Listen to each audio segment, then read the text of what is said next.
That's the kicker.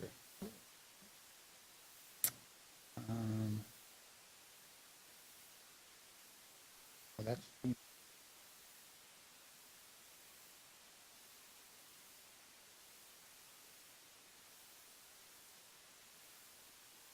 Good morning, everyone. Today is Thursday, May 4th, 2023. We are at Diamond Head Beach Resort for our regularly scheduled M&P meeting. It is 9 a.m. All the council members, town attorney, town clerk, town managers are present. If you'd please rise for the Pledge of Allegiance. I pledge allegiance to the flag of the United States of America and to the republic for which it stands, one nation, under God, indivisible, with liberty and justice for all. You can probably see the flag with me standing there. Thank you. We're going to change the order a little bit. C and D are going to flip-flop, so Resilient Lee projects will move up ahead of. I guess the real issue is it's still about a $600,000 project. And we would like to try to determine council's direction on going forward or not. And do we go forward like we were before, where it was a 50-50 split with the residents? And if so, that was an assessment that would then appear on their annual tax bill rather than through our utilities. That's how it was done last time. It was invoiced through our utilities. We collected about $150,000 of the $300,000, and we've returned that, or returning that now from utilities. So it's all been undone, and do we want to go back and start this initiative again? Go ahead, Vice Mayor. Well, I had the pleasure of attending the Neighborhood Association meeting the other day with our town manager. I see Ed's here. I don't know if anybody else is from the neighborhood. Anybody else from the neighborhood here? Raise your hand. Obviously, Ed's here. Good morning, Ed. It seems like there was great conversation at the Neighborhood Association meeting about this issue, and they were making a very valiant effort to reach out to state and federal authorities to try to get some additional help, something sort of outside the box that we'd not thought of. And I think I've seen copies of correspondence from the state officials, at least, that it's a little bit of a challenge in terms of finding funding at this point. But in terms of the town's commitment to Laguna Shores, I think certainly the town was all in before in this partnership. I think Bruce Butcher was the liaison before for that dialogue with the Neighborhood Association. I would want to, since Ed is here, I would encourage him to go back to his Neighborhood Association, let them know that this is, relevant again, and certainly there's a sense of urgency from the town. But I think we need to have better communication with the Neighborhood Association as to how we partner with them and how it's paid for. As I understand it from Chad, and maybe John, our attorney, could comment on this, or maybe Keith, if you know, the previous administration decided to take this out of the utility bill. There's also a way to do it on a longer-term basis to sort of reduce the sticker shock. There's more admin costs, but to do it through the property tax bill and spread it out over a number of years. And I would want the input of the Neighborhood Association before we made a decision on that, because that's a pretty serious issue. I think a lot of the Neighborhood Association was a little surprised when they got that bill on their utility bill. Maybe some weren't, but some were. I know there was some concern about that. I know it was the most cost-efficient way to pay for that portion of the dredging. I sense that there clearly is a desire from at least the previous council to partner with the Neighborhood Association to solve this real challenge. It's even worse after the hurricane. So I know we can't hear from the public today, but I would encourage the town manager to maybe meet with the Neighborhood Association leadership and go through the various options available to them for payment and how much it would cost through the utility versus spreading it out over the property tax billing process. And this, I think it's a little too, I guess if you're looking for a signal as to whether the council is interested, I think this is a good forum. But in terms of any additional detail, I think we need to get some input from the Neighborhood Association. Correct. Just interest and direction, no commitment. From my perspective, I'm very interested in working with the neighborhood association to solve the problem. And we can proceed with the geotechnical. I mean, that's fairly inexpensive, $6,500 right now. We And the can- town would incur those costs? Correct. Okay, very good. Keith, let me ask you a question on that, because obviously we're in a much different scenario now than we were before the storm. We have a lot of dredging issues that are going to be island-wide, not just this community. Is there a way to expand that survey island-wide, even if it does cost a little bit more? So we know exactly, I guess what I'm trying to get at is, before the storm, we didn't really have the issue that we're going to have now with some of these canals of being able to get into them. So if we're going to do something for one section of the island, are we going to do it for the entire island? And two, can we afford to do it? I know Joe's here, maybe he can, we're talking, we got to pitch at every penny we've got, as well as the homeowners. So I just want to make sure that when we're discussing this, we look at the option of an island-wide study to see where we're at, and not just focus on one single community, even though we've done it before. And I'm in favor of helping any way that we can, but I think we have to look at this more globally as the island, as opposed to just one neighborhood. Yep, and, a couple meetings ago, MMP meetings ago, Chad briefed you on the old canal study that was done back in '05, and it would need to be updated. As a start, you probably want to take that $6,500 for this and multiply it, just for ease, a rough figure, multiply that by the 30-some-odd canals that we have on the island to get the geotechnical for every canal. And of course, that would flex up and down depending on the situation with each canal. But just as a start, that's probably the number we'd be looking at for the bathymetry studies that we would need to have conducted. Would any of this money be FEMA reimbursable? I know that they won't cover the cost of the dredging necessarily, but they potentially would cover the cost of what is there now after the storm versus what was there before the storm? We've talked about strategies of how to fund, and that's one of them. And we did speak with Ann about a concept to get at least part of that covered by FEMA, but that's perhaps a discussion when Tidal Basin does come up and give their presentation about that. But you're right, island-wide, I think there's interest in how to do this. Yeah, I know the residents on Santos, before the storm, I had spoken to them quite a bit about a program they were trying to enact back in the early 2000s that, the town basically spearheads, and then it gets assessed to anybody that's on a canal for whatever that cost is. I don't know if that's something that could be revisited, but the people on Santos were fully versed, and maybe Chad is as well. I know I talked to him briefly about it, but it'd be something I think we should look into. Okay, and we can certainly get a ballpark figure from a consultant or a geotechnical firm on where do they think the cost would fall for the entire island to assess.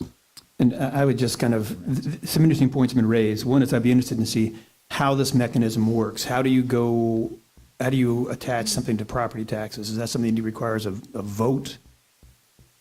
I mean, That's a good question for our town attorney. I think it's commonly used, and I agree with the mayor. I think we should do all the canals if we can cover that cost, the technical cost. I know Laguna Shores would be thrilled if we picked up that $6,500 to assess at least assess the problem, but I think the island would be thrilled if we did that for every canal, and not only assess the damage and the technical issues, but also if that firm could also give us a sense, using this property tax system, how much it would cost for each canal prorated.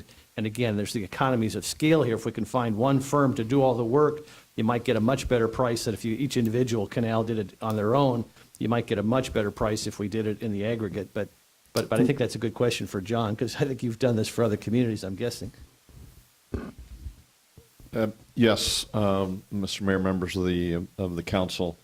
There are two basic ways to do this. Either you do it as a special assessment, where it would go on the tax bill of all the property owners, and they would pay it on a yearly basis, and generally you would spread out the payments for 20 years is the time frame. You enter into an agreement with the I think it's the property appraiser, where they charge an administrative fee to do it, or alternatively, you can direct bill, but that means then that we're following up with each individual property owner to make sure that they're paying their fair share, as opposed to imposing it on them as part of their annual tax bill. Another point that I was just kind of running some of the math here, that if we say this is a $600K project and we have 30 more of those, then even the half share comes to be $9 million. So it's a pretty big budget buster. And much as I appreciate what we're trying to do for Buccaneer Bay there, is that if we set a precedent, then are we committing to paying half of every canal? And without additional funding, that could be quite a budget buster. And it doesn't have to be half. I've instituted these municipal service benefit unit assessments for street lights, for stormwater, where 100% of it is charged back to those that are benefiting from that service. So it's whatever percentage council would like to pursue. And I'd also kind of point out, and this is something that may be a long shot, but Chair Rain in the Resilient Lee was talking about one of his priorities is water quality. And if you consider the canals as part of our stormwater system, then there may be an angle for additional funding, which could soften that below.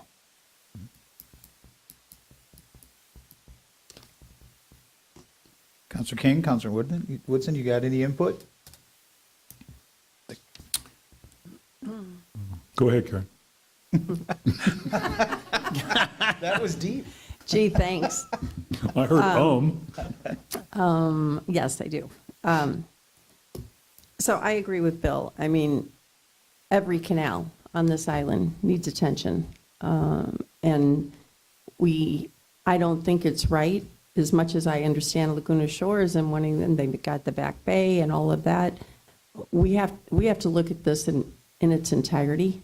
And I love the idea of getting Resilient Lee involved as one of our priorities. It's huge for us in tourism and business and everything else to have our waterways open and clear. So whatever way and the most cost-effective way we need to do this for the entire island, I think that's what we need to do.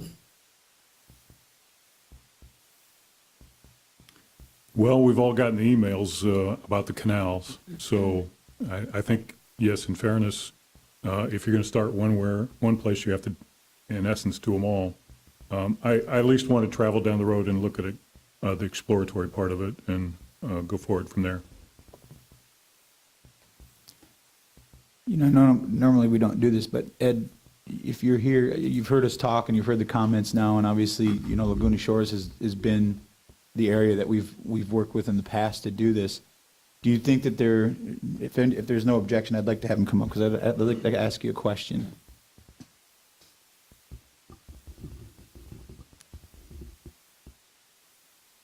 Ed Schoonover. Thanks, Ed. Just a quick question, because you guys have dealt with this, I don't know if you're the point person now that's reaching out, or if it's still Bruce. The fact that we're talking about looking at this globally island-wide, is it something that, you know, your neighborhood would want to be involved in to help educate those that maybe haven't been through this before and what to maybe expect?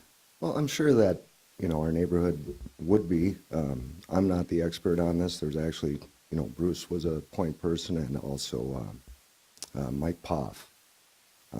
They spearheaded this before the hurricane, and they had a plan in place, and I think that's what we're pursuing. Excuse me.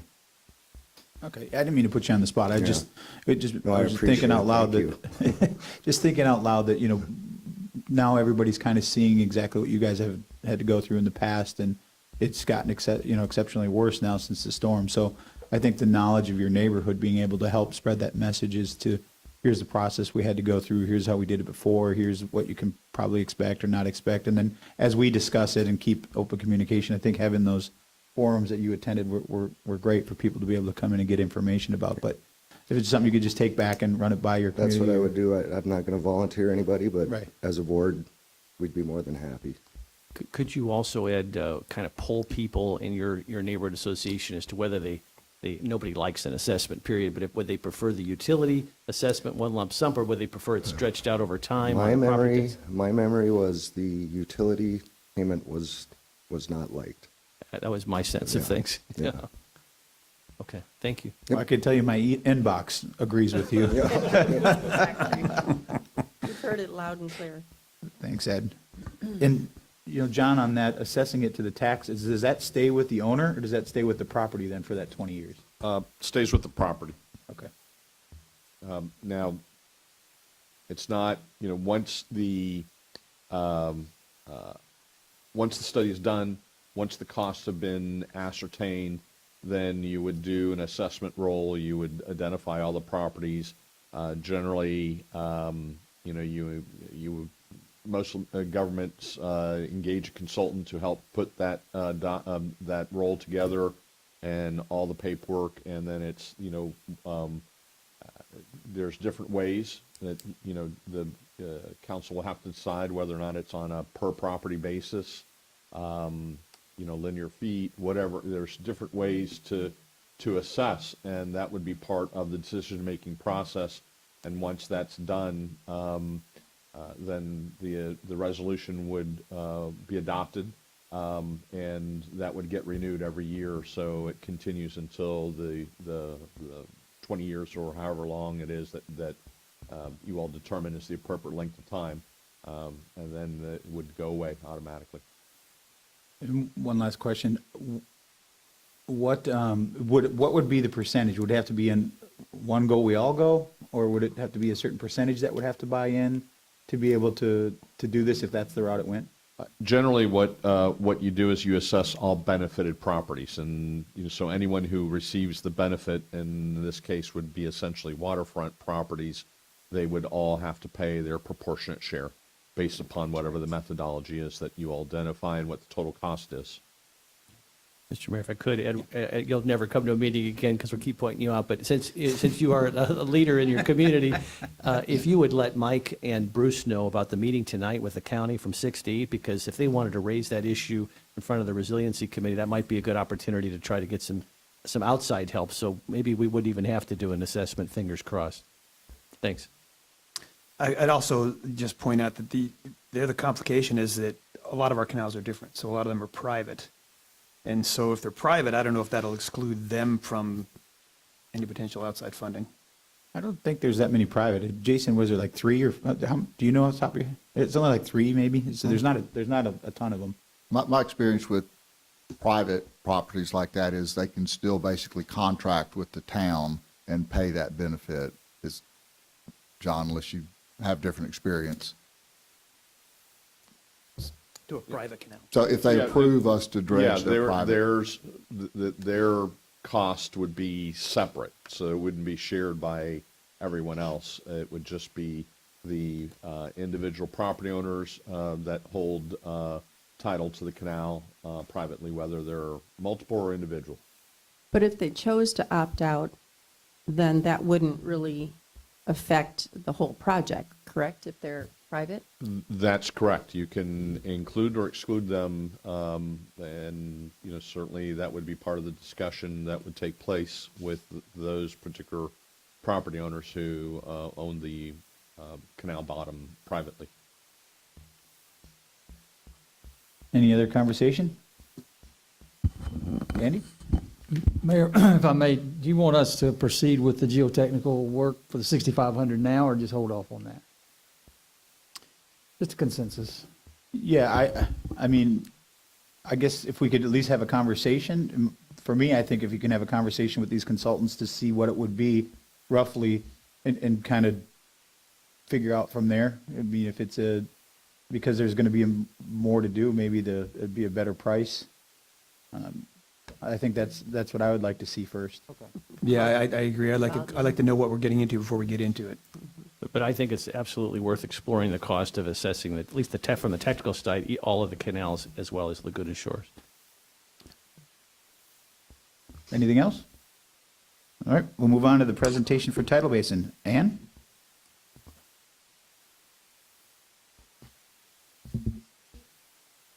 Hold on, you got to come up to got to identify yourself, the whole thing, fingerprints, you name it.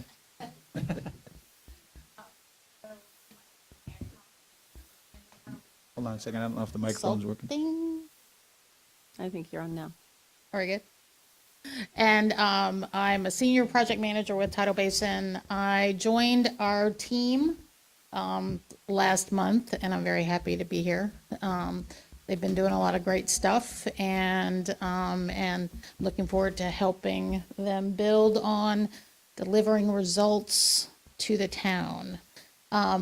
We have a couple of things to present today. We have a PowerPoint a very brief PowerPoint presentation that I am going to present then in our little packet right here. We have a monthly report, which we will be presenting going forward of accomplishments over the previous reporting period.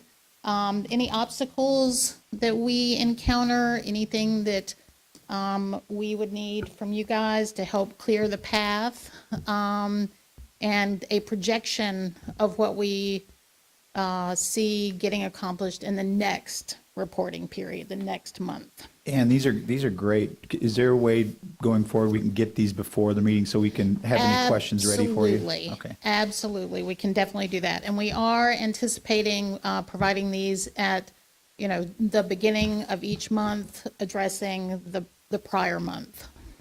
Perfect. Thank you.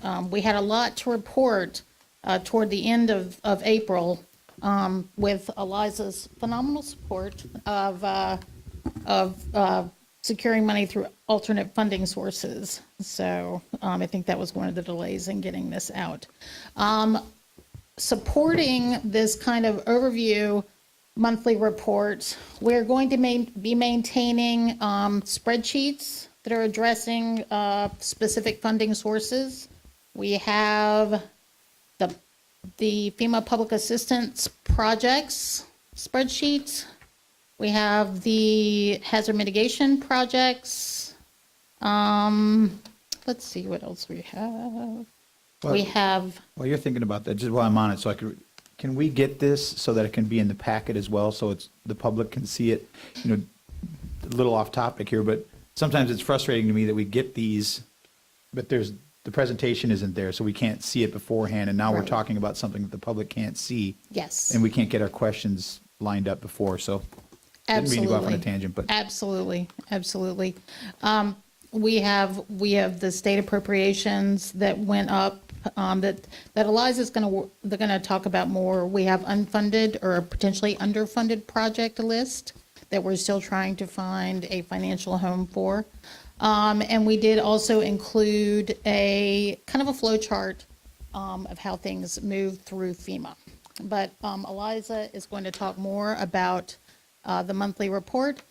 I'm going to present the PowerPoint, and of course, as Eliza presents the monthly report, I will be available to answer any questions. And just if I may, before you start getting granular, could you just give an overview? We have a lot of people watching now, these council meetings. Could you just give an overview about what Tidal Basin is, who pays for your services, and what your charge is here in Fort Myers Beach? Sure. Tidal Basin is a consulting firm that manages with my business unit, disaster recovery.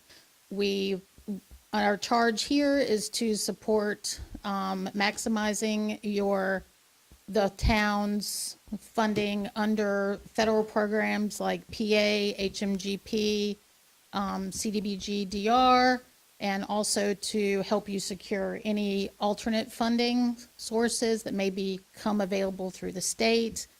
We've also supported an application for the community disaster loan that covers operating expenses for loss of revenue, things like that. And your services are paid for by? The services are paid for, they can be paid for with administrative cost under the grant programs. With PA, there is a 5% allowance for management cost, and our services related to securing PA funding would be covered under management cost. With HMGP, there's also an allowance for management cost. You threw out about 10 acronyms there. Just Okay. go 10. I'm sorry, and I hate it when I do that, but just go 10,000 foot. Who's paying your bill? well, you guys are paying it, but you can get reimbursed for it. And we're likely to be reimbursed you're for it by likely to- FEMA, is that right? By FEMA, yes. Okay, that's what I was And just- potentially other agencies you receive money for. Very good, thank you. Yes, Yeah. I'm sorry. That's all right. And you mentioned the one of the grant programs that's also part of Resilient Lee. So are you involved with Resilient Lee, or is that something that's? We are becoming involved with Resiliently. We are more keeping track of where things are going with Resiliently. We've tapped into our community development block grant disaster recovery team, in anticipation of the funding that may be coming available to Lee County and how to help the town make sure that they maximize, help the town maximize opportunities to use that funding, to tap into the benefits. And is the scope of your job here limited? Are there certain funding sources that you don't necessarily go after? Or is any kind of federal or state source fair game? Under our contract, we can help the town go after any source. There may be some programs that won't cover our cost. And where that's the case, we are tracking that and reporting that to the town managers. That's something that we're putting together right now. But you have other funding that's come through, like your emergency bridge loan. You have ARPA funds that have not been used, that can be used for general operations, that could be used for any of our costs that aren't covered under another program. But those are going to be a small percentage of what we do, if much at all. And just on Monday, Councilor King wisely suggested that the town needs a grant writer. Is that part of your function at Tidal Basin to write grants for some of these federal and state funding opportunities? That is our sweet spot. That is what we do. That is what we're doing with PA. That is what we're doing with public assistance. That's what we're doing with the hazard mitigation program. Eliza has been supporting developing other grant opportunities or investigating other grant opportunities as they've been identified. So, yes. Does that umbrella also include not-for-profits and foundations? So, yes, if you're talking about them as a potential source of funding, yes. And so not only are you able to write those, but you're literally seeking those opportunities, so you're searching? We are searching for those opportunities. Excellent. That's helpful to know. Yeah. Yes. Counselor, I'd like to point out the $10 million stormwater grant that we just received. Eliza pursued that, wrote that, and gained that for us. Yes, I'm interested in that, and I think it's outstanding, and I'm just hoping that we could learn how we could find more of those opportunities, because that was tremendous. Well, we've been in close contact with the FEMA IRC, the intergovernmental interagency recovery. All right, I'm bad at acronyms too, and You're in an interesting business for being bad at acronyms. Yeah.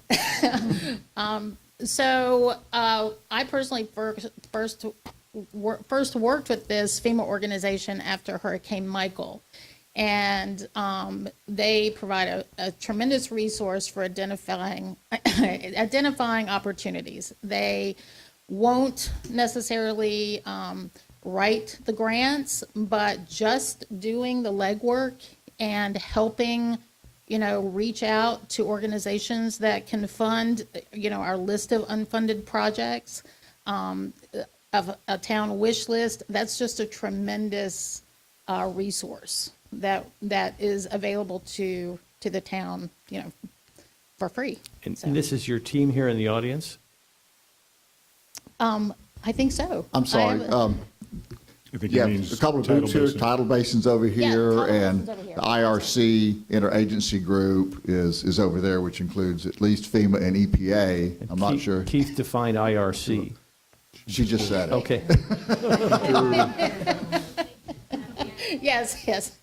Sorry. I didn't So mean to- between all this brain power out here, did you guys heard the discussion we had on the canals and the channels? Any potential help out there?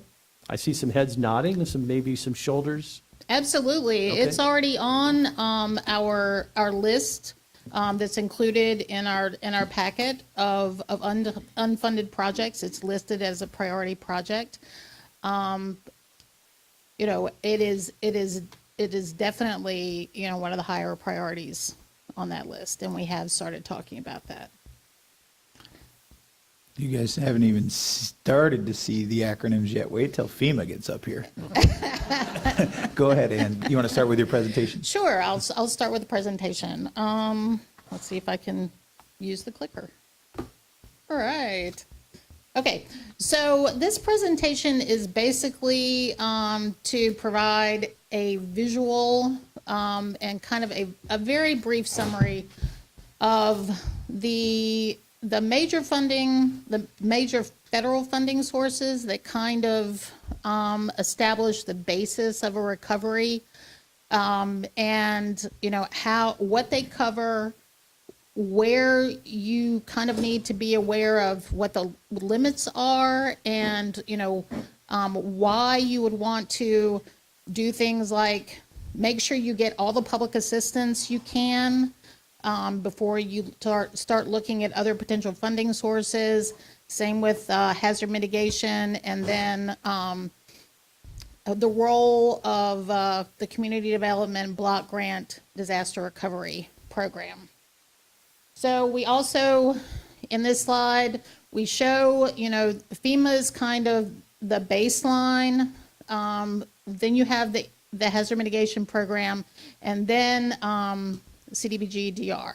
And we have the most significant sources of alternate funding that we've been looking at also on this slide. And we have that the stormwater and wastewater grant, the 10 million that was just approved, the emergency bridge loan for 11.9, and that is for operations to make up for loss of revenue. We have the Florida State appropriations requests that were submitted for 52.9 million. We have the community disaster loan, which also helps defray the effects of loss of revenue on operations. And where are we at in that process, Ann, with that one? With the community disaster Yeah. loan. Eliza, would you like to speak to that? Oh, we can wait till you come back. I mean, I just, All right. Yes. Well, we have a meeting scheduled Okay. for tomorrow. okay. So, And what is all included in the Florida state appropriations? Oh, is it in there? yeah, that is on one of the later slides. And just before you go off from this slide, I'm kind of interested in the graphic. So this inverted pyramid, does this mean that FEMA, because they come first, or because they carry the most weight? FEMA, because they come first. There is also, you know, a lot of things are going to be covered under public assistance that are the town's legal responsibility. But in the overall recovery funding, you know, talking about restoration for homeowners, private property, things like that, the unmet needs that CDBG DR will address, you know, there could be a lot more funding coming from other programs. But the FEMA public assistance, that how much FEMA awards through public assistance and the losses identified through the implementation of that program feed into a lot of the other programs for determination of how bad the impacts were and how severe the need is. So that's, you know, and there are some things that public assistance will cover. I'm going to go ahead and move on to the next grant, to the next slide. There are some things that public assistance will cover that if paid for with other funding sources, you're just going to lose that money. So if you use another funding source to pay for, you know, restoration in kind of a building, well, PA would have paid for that, but if you don't use PA for that, then you just lose that funding opportunity. So it's kind of, you know, it's kind of one of those, you know, it's a question of like looking at the restrictions on funding sources and using the most restricted funding sources first, and then filling in the gaps with things that have a more flexibility. But with the public assistance program, as we say on the slide, provides funding for emergency protective measures for response activities where the town incurred unbudgeted expenses, and that is funding for permanently restoring public or community infrastructure. It is foundational funding for the overall recovery. It's based on actual costs for eligible work and losses. It is a reimbursement program. And as I just said, if other funding is used for the PA eligible work or losses, you can't, of course, this is an oversimplification, but you can't really use the PA other places. There are some exceptions to that, but Okay, and I want to just make sure I'm clear on this. So I understand that FEMA is very sensitive to duplication of benefits. very right? sensitive. Yeah, and so, but the other ones aren't, because like the hazard mitigation grant has a match if people lift or rebuild their houses higher, but that match can be covered by the block grant, but it's not by FEMA. Yes, yes. And where other federal programs can be used for a cost share, that's defined in legislation. So basically, the default is, it is unless the legislation authorizing the federal program says it can be used for cost share, it can't be. So. And where we are right now with the current estimates for PA eligible work and losses for the town is about 104 million. That will be reduced by the insurance proceeds the town receives for losses that are also eligible for PA.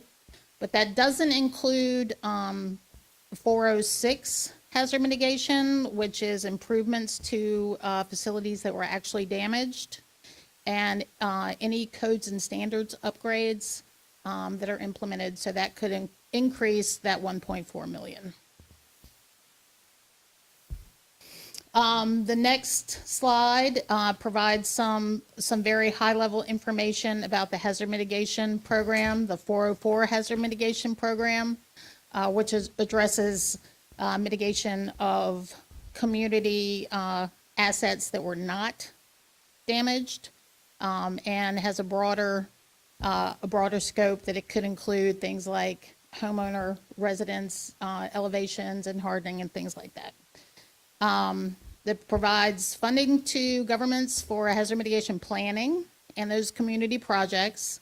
The amount of losses that are reported under public assistance, individual assistance, and the Small Business Administration determine how much hazard mitigation funding FEMA will allocate to a county. So once again, another reason to try to maximize your public assistance funding is it impacts how much funding becomes available under the hazard mitigation program. And I'm just going to kind of make sure I'm clear on my understanding, is that the hazard mitigation program, and the two things that have really come up in our conversation a lot was, one is helping individuals lift their house or build them up in a higher elevation, and the other is acquiring land that is frequently damaged, frequently flooded. Yes. And those are intended not to repair emergency damage, but to make it stronger for the next storm. Right, to reduce the potential for additional losses in the next storm.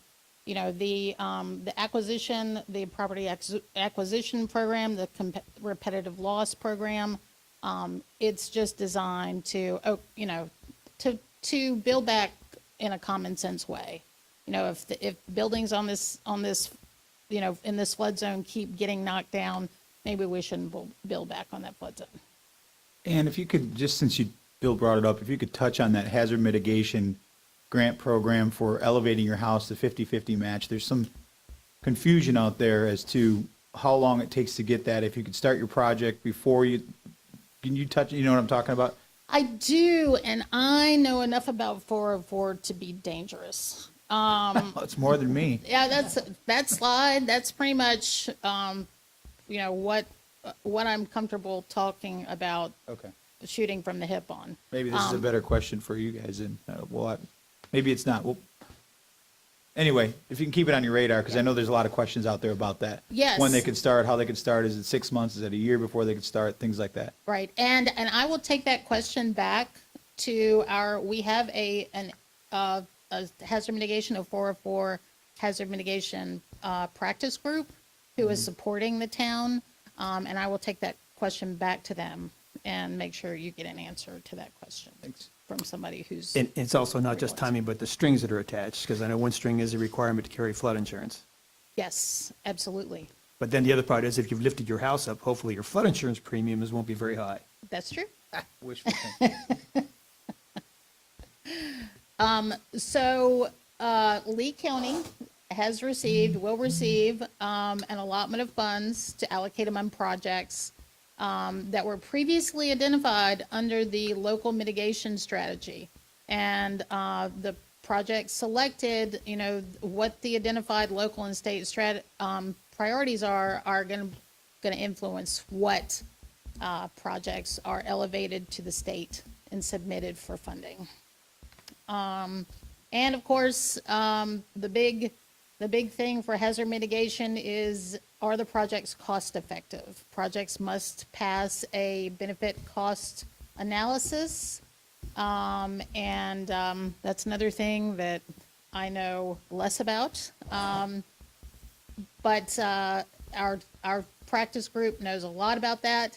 And once again, if funds are used for projects selected or are eligible for a HMGP, then the amount of HMGP funds that the town receives, you know, ultimately will be reduced. So it's another thing that's got some limitations on it. It's another thing that you kind of want to maximize your funding under that program before you look at your unmet needs, before you look at other funding sources. This slide addresses the Community Development Block Grant Program, the Disaster Recovery Program. This program supplements needs not met by other federal recovery assistance programs. HUD refers to this program as the funding source of last resort.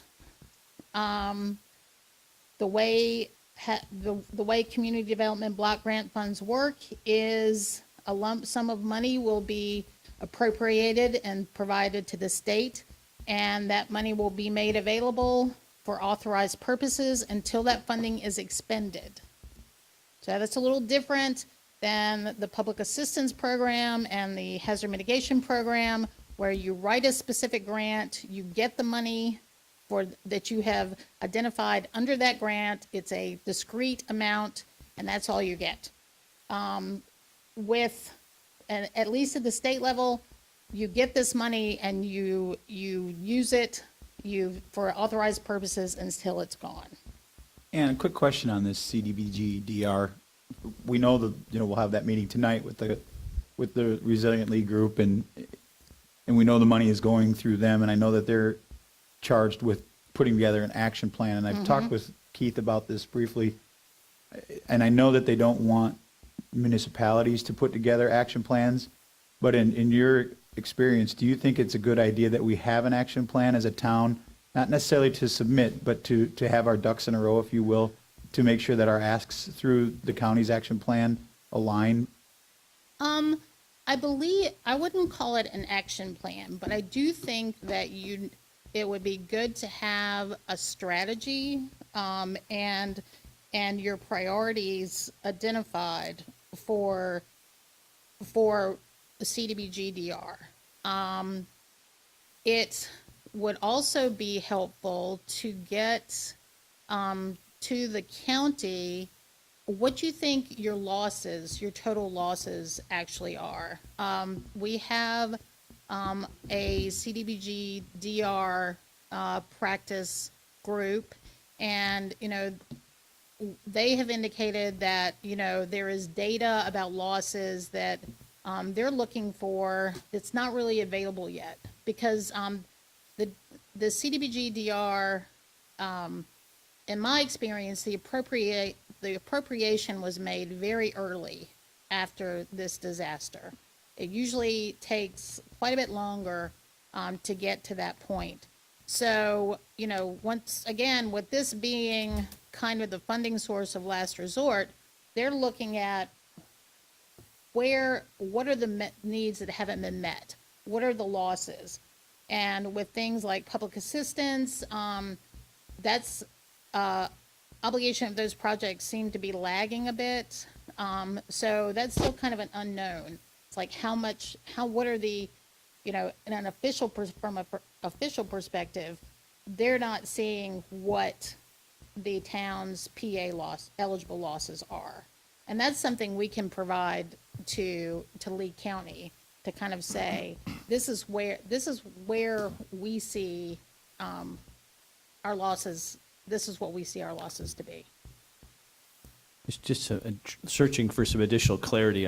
I'll start with Keith, and then Ann, you could comment on this. Keith, let's use, for example, the final amber lighting solution, the 7.9 million lighting solution. So you've got FP&L who's working with our team to get a line item appropriation at the legislature. You've got a new $350 million state fund that potentially we would appeal to, and then you've got Lee Resiliency.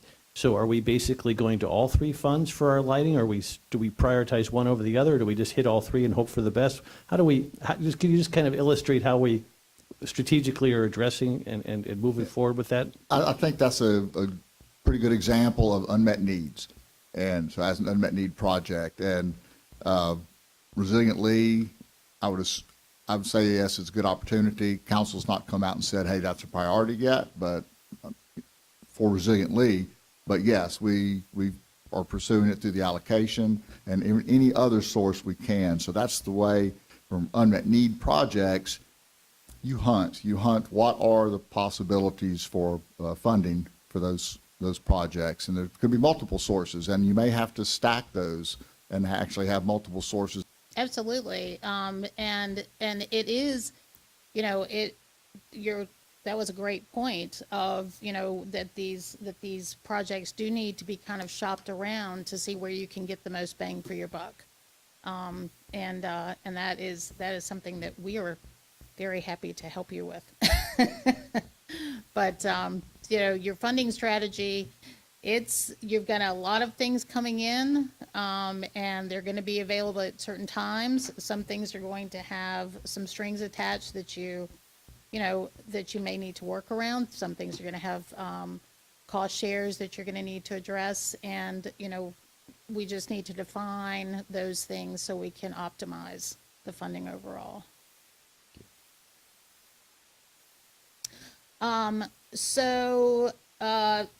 The biggest, I'm going to skip down to the last bullet, that funding available through CDBG-DR must comply with the Federal Register notice requirements, the action plan that is accepted by HUD and implemented by the state, and the national objectives for the CDBG-DR program.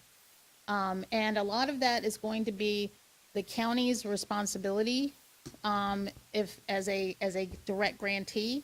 But a lot of things are going to flow down if the town does become a sub-recipient. A lot of those compliance requirements are going to flow down through like a grant agreement that has to be executed with the state or the county.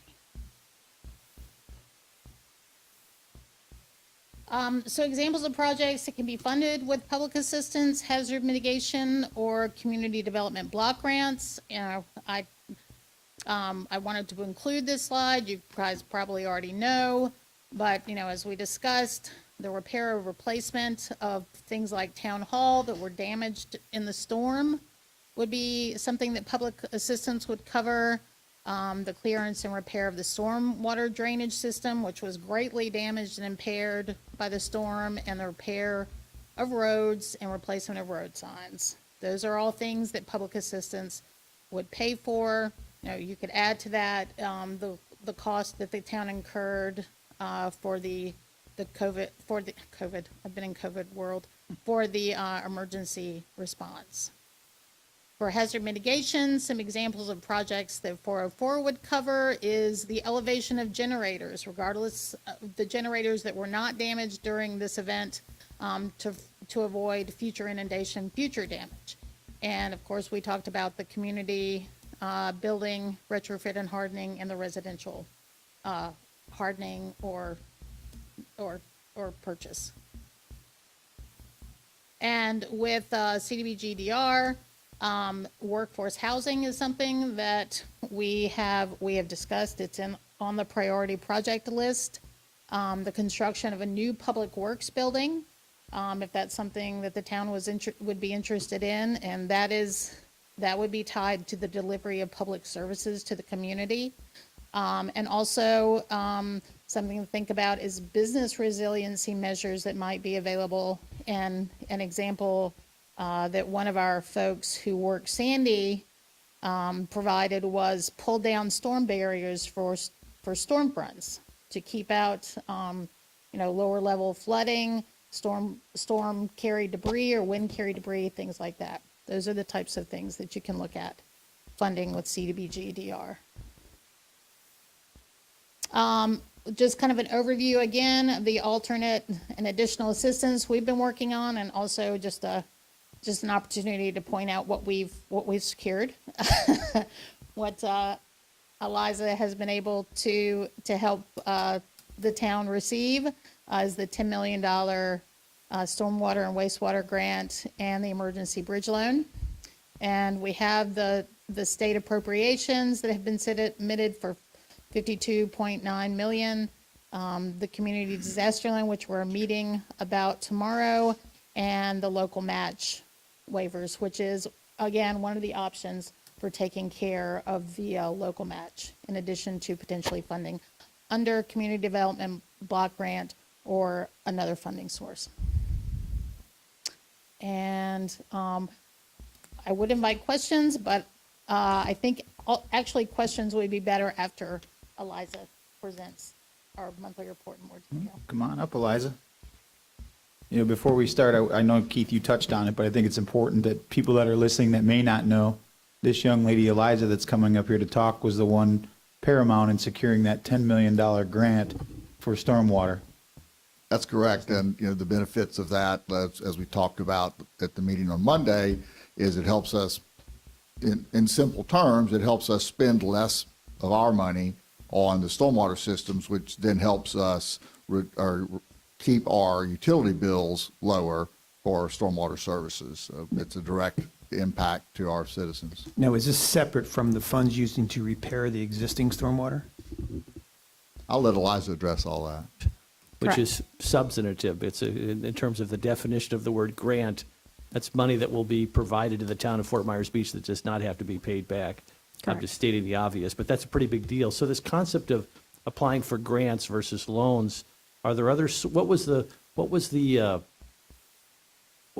guided you to seek this grant, and how many other opportunities are there for grants versus loans? Because obviously grants are much more ideal in a perfect world that we don't live in, but. Yeah, so there's actually a significant number of grants out there for hurricane-related repairs or even things that are not hurricane-related. So I usually will look towards like Grant USA. They have a ton of grants on there, and I know I've been working with you guys since October and identifying the unmet needs that you guys have for recovery. So I'm constantly searching for any funding source that can support you guys. One of the things that I've noticed in this disaster specifically was a lot of state appropriations and legislative bills coming out. So a lot of those will actually identify different opportunities that people that are suffering from the hurricane damage, different opportunities are presented there. Do you also watch what surrounding communities are applying for and what they're doing? Do you have some intel that if they've got a clever niche that they found, that we can also find that similar niche? I am always looking. So if you guys want to talk about the monthly report that we're going to be providing to you guys, it's on the left-hand side of the folder. So this report, we're actually going to provide you with the accomplishments of what we've completed for the month prior. So if we go to number 1, it's for FEMA public assistance. So far, we've obligated or have seen the obligation of $7.9 million for the emergency beach berm. That is currently in the state's queue for payment and processing. So once those funds are released, we'll continue monitoring that. Eliza, Yes. not to steal a play out of the vice mayor's playbook, but if you could go to like 10,000 feet and just quickly explain to the public that's listening how obligation works. There's always a lot of questions about, well, how come we haven't started this? And it's very difficult to explain that you can't start something until it's obligated. So if you could just kind of go through real quickly the process that you have to go through to get to the obligation to allow us to start. Sure. On the right-hand side of that folder, you'll see this info graph here. And just 10,000 level foot. First, you want to identify the damages, and then you communicate with FEMA on what those damages are. You'll coordinate with them to create a scope of work, and then it'll go into your review to approve or send it back to FEMA so that way they can modify that scope of work. And then it goes into the state's review queue, and then they'll work to obligate that project. Town managers, can we get this up or get this to Jenny? This is very informative, and I just heard I heard Councilor Woodson say, geez, when she looked at it. So I think it's important for everybody to see what the process is. It's not an easy process to get to starting a project. And there are many levels to it. This handy graph was actually created by Andrew here on our team. Geez. It's like, holy, that's not what I wanted to say. So on the next page, you'll see the items of what we're currently working or have accomplished to date already. So site inspections for Bayside Park, the beach accesses, community pool, the north pump station, south pump station, the pool buildings, and Moss Marina. And then we're also continuing to request those site inspections so that way FEMA can come out and identify damages and get those projects moving and obligated for you guys. On that note, you know where we're at with Town Hall. I know that we're at the final stages of waiting, and maybe this is a question for FEMA. I can ask them if you don't know the answer. We want to see that building come down, and it seems like we're kind of in limbo as to when we could do that. Everyone's given us the sign off, but do you have any information on that? Yeah, so right now it's in this, it's with the site inspectors at FEMA. We're still waiting on the 50% ruling. Once we have that, hopefully by sometime next week, we'll be able to give the state the go-ahead or let them know that we've received that for the demolishment. It's coming your way again, so just so you guys know, I'm going to ask it again. Yeah, Thanks. of course. So then if we go down to the next section, just work that we're projecting for the remaining of May, that first one right there, the 50% determination for the full replacement of Town Hall. We'll continue to urge and push FEMA to receive that. And then we're also going to continue working with town staff to get the FEMA site inspections completed. We do have a couple projects that are ready to be submitted to either FEMA or reimbursed by the state, so we're going to continue working on those projects as well.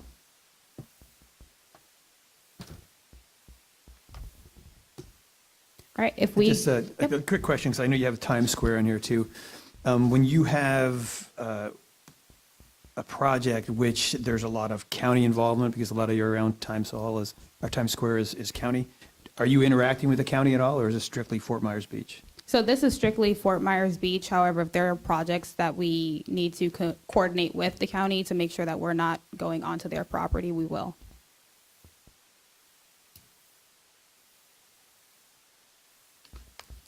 So the next one is the FEMA Hazard Mitigation Program. Some of the tier 1 priorities are private elevations, acquisitions, and reconstruction. So we had the survey posted on the town's website for residents to apply and volunteer their properties if they were interested in the program.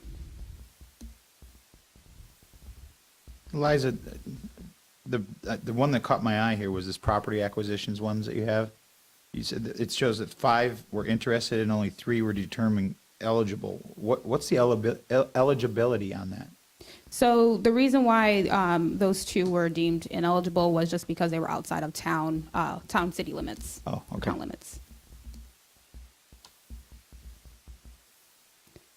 So the next one for forecasting work for the remaining of May. We're going to continue working on pulling data for those applications and identifying additional acquisition, elevation, or home reconstruction applications or residents that would like to apply for those.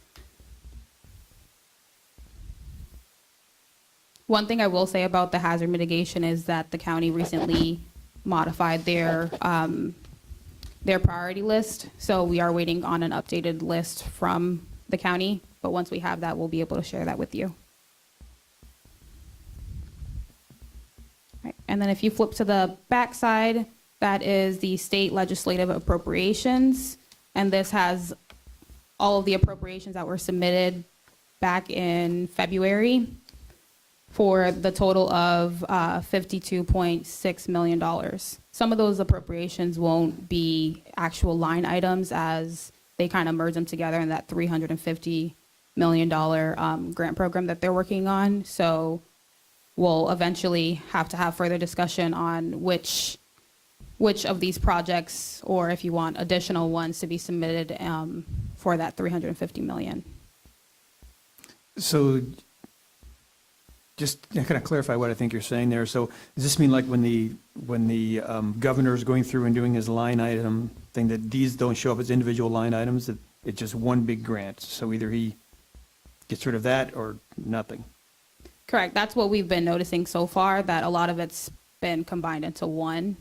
But for the beach renourishment, that one actually came out back in, I believe, December. They opened up an opportunity for the town to apply for, and the town did apply for a beach renourishment cost share. And I believe that's about $1.8 million through FDP. You know, in your presentation packet here, it says, it is looking likely that these appropriations, and then it ends. Was it, you're just waiting to see what the legislator does to fill in the rest of that line, or? That's We okay. need appropriations for more printer ink. Yeah, right. So then moving down to number 4, other alternative or anticipating funding and technical assistance. Again, we'll continue searching for any other grant programs that are out there to make sure that most, if not all, of your unmet needs have been fulfilled.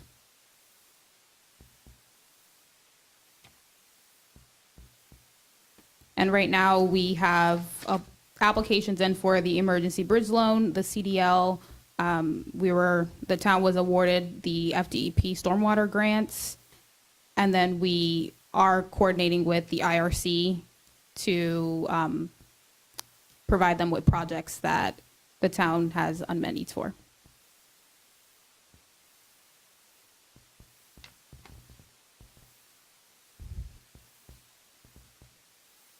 All right, any questions? Nope. I was waiting to see if you were going to go again. Any questions for Eliza? Yeah, I just have on this, I'm still kind of curious about the stormwater and wastewater grant, because I know that the staff has been going through and cameraing out all the stormwater system and looking for physical damage. So this grant would probably be used primarily for that, and then some of our tiers that we haven't executed yet? Yes, so right now, the plan is to submit, so the work that Earthview is doing right now with the CCTV and clearing out the debris, the plan is to submit that through FEMA PA, and then use the stormwater grant for areas that we may not have maintenance records, or such as like repairing the swales or reclaiming the swales, any of the duct bills or different components of the stormwater system. I see. So you're still looking at other money to pay for the repairs, so be more money available for either tier work or, like you said, other improvements. Correct. So a lot of the grants, we're applying for them. We're not tying them to one specific component or one specific repair until we are able to identify what FEMA could, just to maximize the funding. We're trying to be strategic in where the placement of those funds are being placed. So there was a comment earlier by Councilman Adderhold about there's money available for 501c3 organizations. What is that? Yeah, 501c3 is non-for-profits. I know what that is, but how is that mechanism, or what do they need to do? Or because we have a ton of 501c3 organizations on the island. So how do they get involved in these programs? So I do know that the application process for FEMA PA has already closed. However, there are grants available online if they're interested in searching through those. If council would like me to search for a couple of them and just give a couple recommendations or examples of what non-for-profits could apply for, I can absolutely do that. You know, I'm glad you said that because I was thinking about that since the vice mayor brought it up. You know, a lot of these 501c3s have really stepped up during the storm to help provide assistance. I think if the town can assist them and have you look for grant applications for them to apply for, I think that would be very beneficial for everyone. That's my 2 cents, but I'll let the rest of the council members weigh in. Well, I just know too that, you know, some of these, if not most of them, have lost their offices, their buildings, you know, everything needs to be rebuilt. And they're trying to think of different fundraisers and things to go through that. I mean, just that kind of focus alone would be huge, I believe. If I could, I think those are excellent points, and if just to give Eliza a little bit more clarity, just let's use this for an example. And if you could look into this one, that I think you'd get a lot of support. The Women's Club lost their headquarters, very historic building on the island, and one of the things I would suggest you take a look at is pursuing the First Lady's Hurricane Ian Fund and see if that would be eligible for what some of the things that they're doing. I just think they would, with your background and experience in grant writing, it might be helpful just to give them a little bit of some help on how to facilitate that and maybe look into that. A couple other quick questions. And just before you get off of that, Jim, the other one is the Art Association. They lost their building too, and they're in a similar circumstance. Yeah, that's another great suggestion. Yeah. Just a couple quick questions. These aren't major issues, but I think people are curious about them. I see you have here the Seven Seas Cottage, which is the Newton House on Newton Park. Is that something, I know the town was relatively underinsured. Is that something that we're looking for FEMA reimbursement on? Yes, we are. And it would actually be to replace that facility, for funds to replace that facility? Yes.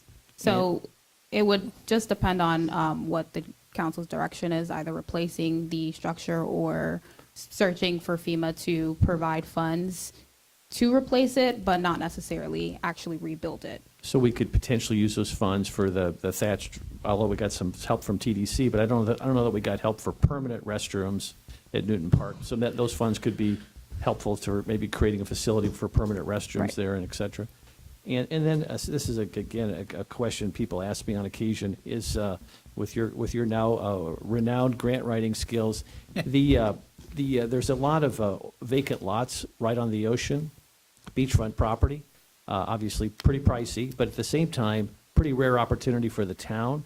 Is there a way you could take a look at? There's a number of state entities that provide funding to procure land for pocket parks and obviously for much larger, generally they're for much larger areas of land to preserve them. I'm sure Keith's got some familiarity with this.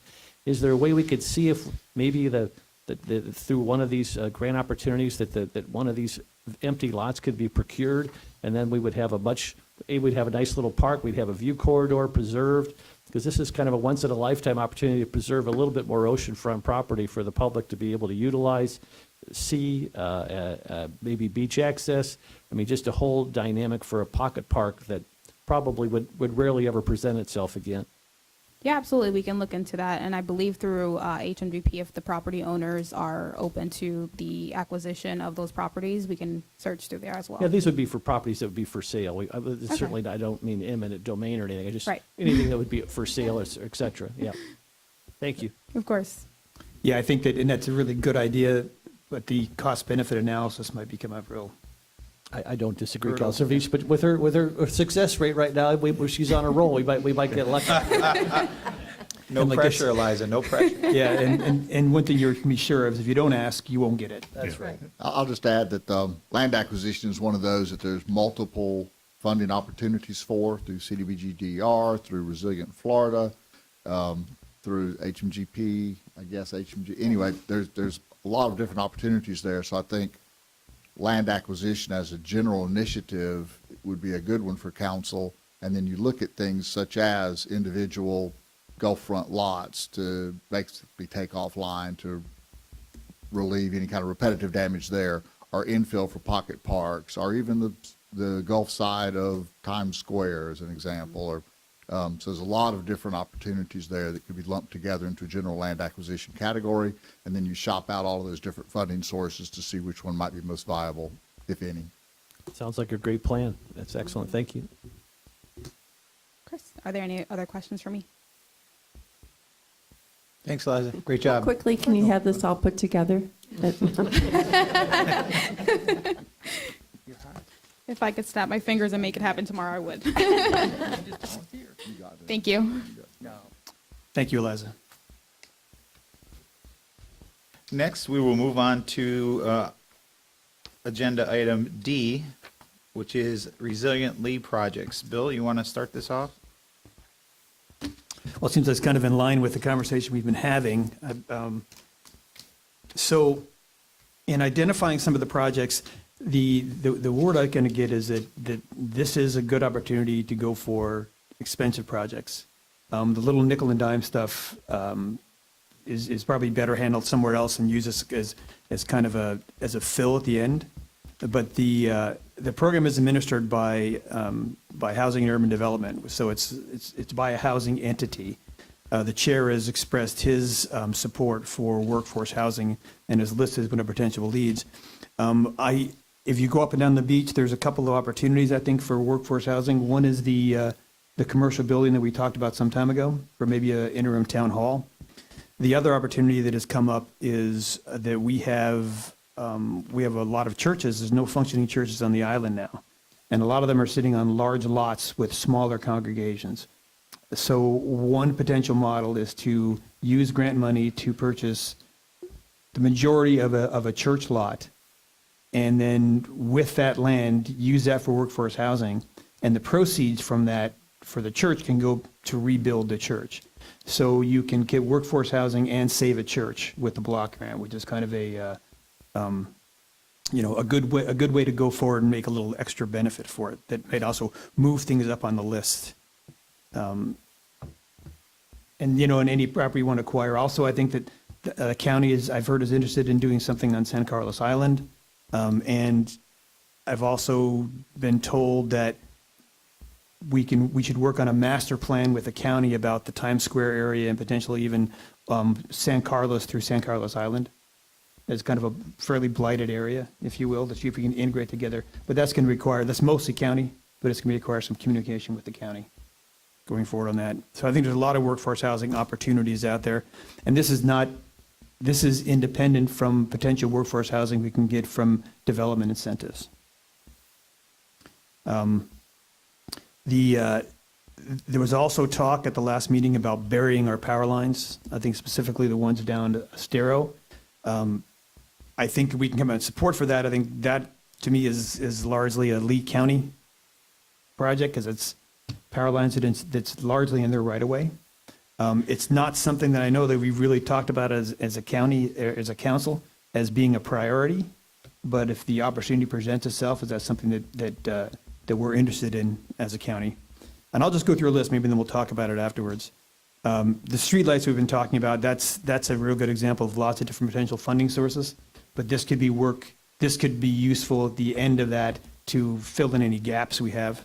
And the canals, there's a lot of push towards water quality from Chair Lorraine, and stormwater seems to get a lot of attention with funding.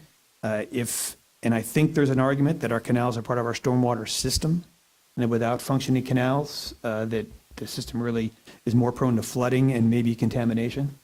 So I think there's an argument we could make for the canals. Because I really think that the rough figure that we're looking at is like $20 million for the canals is going to be out of our reach without considerable funding. And it'd be nice to take as much of the financial pressure off of the residents as possible too. Times Square, like we talked about, that's a project that's largely county. The other thing I was thinking about is that is it worth, if there's money, enough money to revisit the portion of Estero Boulevard which doesn't have a bike lane near the front, see if the county is interested in trying to acquire some right-of-way to make that into to give us the bike lane through the length of the island. Now, they weren't interested before, but then when they did it in the first place, but with additional funding, I think it's worth approaching the county to see if that's something they're interested in. And then general transportation projects, both the widening of Estero and some general transportation mitigation projects, including the North Bridge, I think have a couple of interesting potential angles. And one of those is, a strong one is resiliency, because if we need to evacuate the island, that helps. Having a wider road helps evacuate the island, helps with emergency services getting around. So it's not just from a tourist perspective, from our moving our people, but it also is an important resilient angle.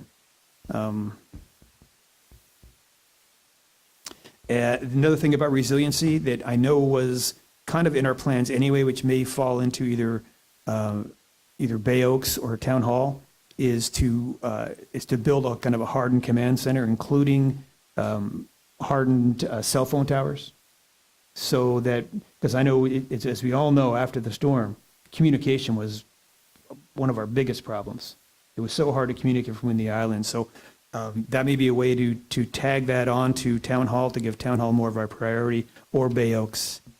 Bay Oaks seems to be a bit of an interesting thing. We have the bank, which wants us to do things quickly, and we have the grant programs which want us to slow down. So we have to kind of decide in Bay Oaks whether we want that, how soon we want it, and how much we're willing to take the financial impact for them. So that's my short list of the major items. Any comments? Go ahead. I like that this list has expanded a lot, so that's good news. I'll just comment on a couple of things. On the Bay Oaks, in the short term, one of the things that would be so helpful is the pool. Get the pool back functioning.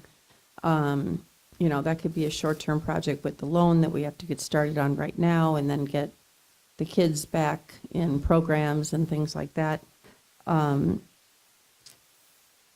There's all kinds of opportunities, I think, for, to keep cars off the island, to do off-island parking, shuttles in, water taxis in.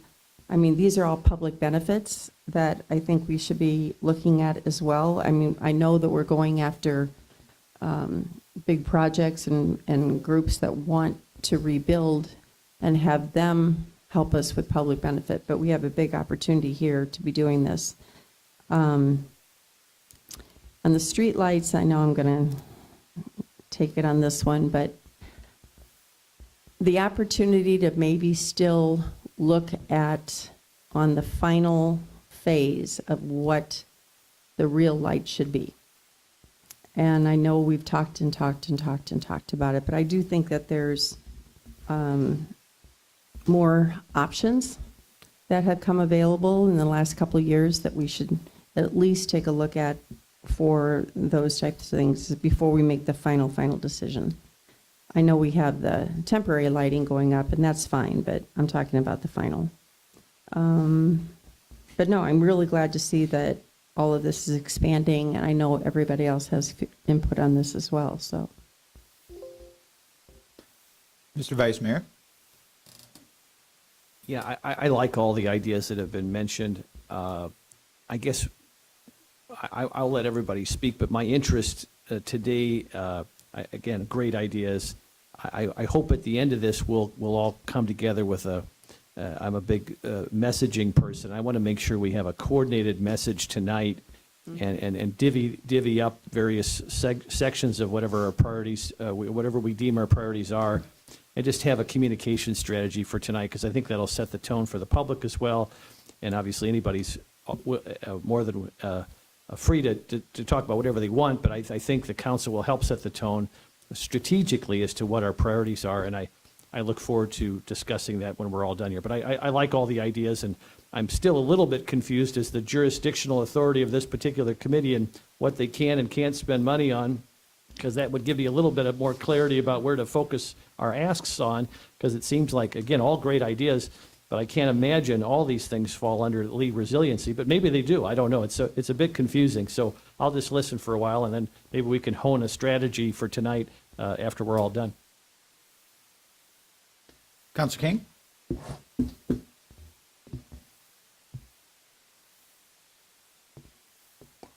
I guess I need a little more clarity about what the vice mayor is really looking for tonight, because so far I'm in the dark on that. But from Councilor Veach's list, I think it's a very good starting point. And I'll just kind of point out, the thing tonight is run by Resilient Lee, and it's really intended to be outreach for the citizenry to be able to communicate their concerns, how they were affected by the storm. And that's the brunt of this. I added some questions about the future of Fort Myers Beach, very general questions, try not to be leading on it. But that's the intent. But I think that a good turnout, and I think in this venue, us coming up with maybe you can even list these as far as priority. But I think part of my preferred strategy would be put everything out there, and if it's not eligible, then it moves down the list. If it's eligible, it moves up. And if we can find more funding sources somewhere else, then for a project, that'll move it up on the list because there's more leverage. So Councilor Veach, just for clarity on that, and I agree with it, we definitely need a great turnout from the public tonight. Do you think then it's better than for the council to sort of sit back and let the public take the lead on this then? Or what's your advice, having seen one of these? How do you think we should proceed strategically? the one I went to, it was they had a survey, kind of there was run through an app that's our webpage. That was very useful when they would go through and they would see what people would comment on, and if there was anything that was getting a lot of comments, it showed up, and then they would have a conversation about that. Or if they had questions, someone put something up that was not expected, they would have a conversation about that. So there was plenty of conversation. I think from my perspective as a representative, I think I'm more there to listen and then answer questions during the meeting and then be available to people after.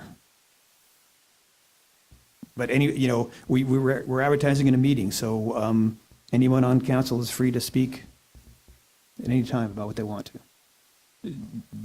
That app you're referring to is called Slido, S-L-I-D-O, and I think they give you a QR code or something, or a number to log in to be able to do that. So if you are coming tonight, download that app. It's a way to be able to communicate directly with the Resilient League group to get your questions and answers.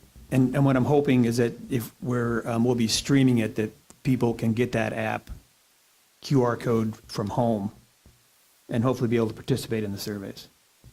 Yeah, I don't see why not. Andy, did you say that you were going to have staff here to broadcast this tonight? Great. I guess, my 2 cents on this is I try to look at things as low-hanging fruit, and what can we get off this list, or what can we do through the help of Tidal Basin and with FEMA. The whole point is to harden things, to make things more resilient. And I try to look at some of the low-hanging fruit that we have. You talk about Bay Oaks. We had a building that's, I think it's 90 or 100% designed for a hardened building that we would be able to use for situations like we had with Ian.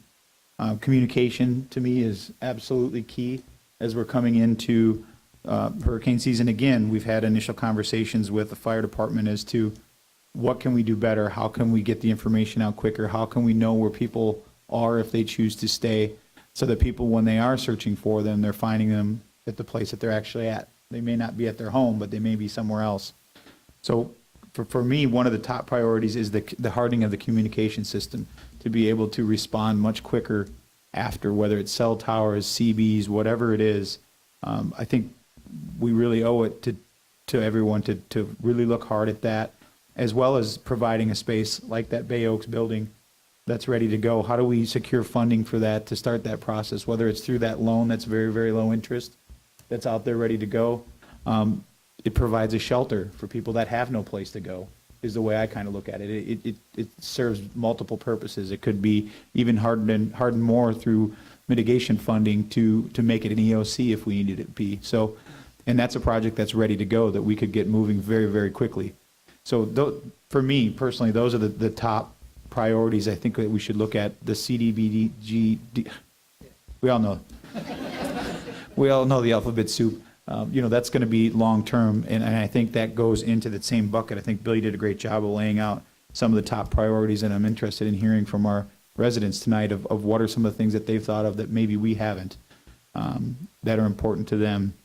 I think majority of these are going to be repetitive in what they say, but there may be one or two things that pop out. But what can we do now? What can we do right away? And if there's funding that comes through the grant program down the road to subsidize that, to make that dollar go even further, I think that's fantastic. So I'm looking forward to it. But those are the two big things that stick out clearly in my mind. And I will just kind of point out that I think, of course, Government Light, we don't have our own fire department or police or school, but they're all entities that are also represented on this committee.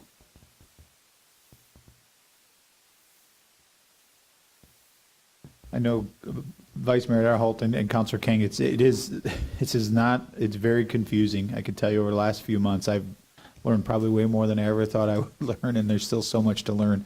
I'm still trying to get over the 404 and the 406. I know you guys love it every time I say that, but there's so many funding sources out there, and there's so many ways to do it that I don't know that we're at the point of having to prioritize the block grant funding.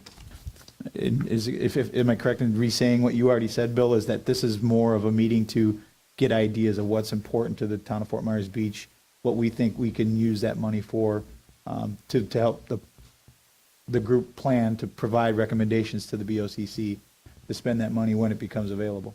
Right, and through the committee. And I think that, and that's, this is actually a process that was laid down by the federal government some time ago about this outreach. And so it's not like something that we're doing for our constituency. It's been done all over the county, and it's being done as part of this grant qualification. And I'm also, we have a very creative constituency. I'm really interested to hear what they bring to the table. You mean eclectic. Town managers, you got any input on tonight's meeting? No, sir, other than I believe, Jenny, correct me if I'm wrong, but the county, Lee County will be here to do the video, and we're going to be live streaming it, correct? Yes. So we've got all that covered. Just want to confirm that.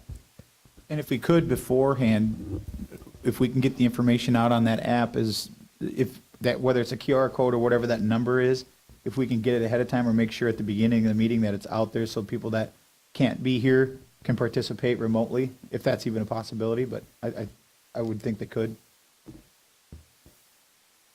Anything else? Yeah, so this starts at 6. I'm planning on getting here a little early for just things like you said, Mayor, to make sure that, it's okay that the QR code is used for people who are not here, and then we get it out there as easily and simply as possible so people can use it. Because I know our people are spread far and wide. I would just, I'm hearing all this and absolutely love and welcome the public input tonight. I just want to make sure we're giving Commissioner Ruane and Chair Ruane on this Lee Resiliency Committee exactly what he would like to hear tonight. And I'm just protocol-wise, I just want to, I'm hoping the mayor will speak on behalf of the town then, or obviously Councilor Veach, you're on the committee. I don't know if you want the other councilors to at least get the, if it makes sense to go up and thank Commissioner Ruane for having an event here in Fort Myers Beach, his support for the school, his support for the island, make him feel like he's appreciated for what he's doing and focusing on Fort Myers Beach. I'm just trying to think strategically as to what Commissioner Ruane would like to hear tonight. I want to just make sure we meet those expectations. That's the only thing I'm wrestling with. I'll do whatever you all think's best. I will certainly put aside my fear of public speaking and be more than happy to do that. But yeah, I agree. That's a good protocol to follow. The formula they've been using is that there's like a 3 to 5 minute segment for the introduction, which is what they have me slotted in for. Perfect. And then they take over. But, you know, it's very casual. There's a lot of, when points come up, you know, we are all both counselors and residents of the island, so you have every right to speak on anything. I certainly I encourage that, but then I think the results of this are collected with the other results and then presented, I assume, to the committee or the chair. And if we have a lot of people, then those counts are going to show up disproportionately, which is what we want, so that, you know, we'll have a voice. That's great. I just want to make sure Commissioner Wayne is appreciated tonight and feels good about his experience here. And it sounds like we're headed in that direction, so that's great. So I don't know if any of you saw it, but I think it was Monday, Sanibel had theirs, and this was highly covered in the media. I mean, it was on Wink News, it was on NBC2 News. You know, there were all kinds of interviews after the meeting and everything. So it really behooves us to come there prepared, organized, come out in force. As many people who are out of town to be able to have that app and interact. I mean, to really put the display on for Fort Myers Beach is critical. If I could, I'll add to that it was fortuitous that we had this meeting today prior to the meeting tonight, because that's why you've had Tidal Basin give their presentation and Councilor Veach, his presentation on Resilient Lead, to follow up and be concluded by the IRC FEMA team to help you kind of gel those thoughts, be familiar with the terminology and the programs and the projects, and to discuss, you know, what our town priorities are. So it's all kind of an orchestrated event. Well, thank you, Keith, for that wrap up and segue. If there's no more discussion about item D, we would like to take a quick 5-minute recess and come back. Is that okay? All right, we'll recess at 10:33 and come back at 10:40.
We'll call the meeting back to order. It is 10:44. I think we got Emily here from FEMA. Take it away. Not yet. Let's try that again. That work better? Perfect. Hi, my name is Emily Galloway. I am with FEMA. My role here is a community assistance manager with the Interagency Recovery Coordination Team. What's the Presentation- acronym for that? IRC. Oh, And we're going to cover a little bit of what IRC is so that you are aware. You've already heard it referenced once by Tidal Basin. Also, I'm sure Keith has mentioned this multiple times before. So we're going to go through what IRC is, and then we're also going to go through what my role is with community assistance.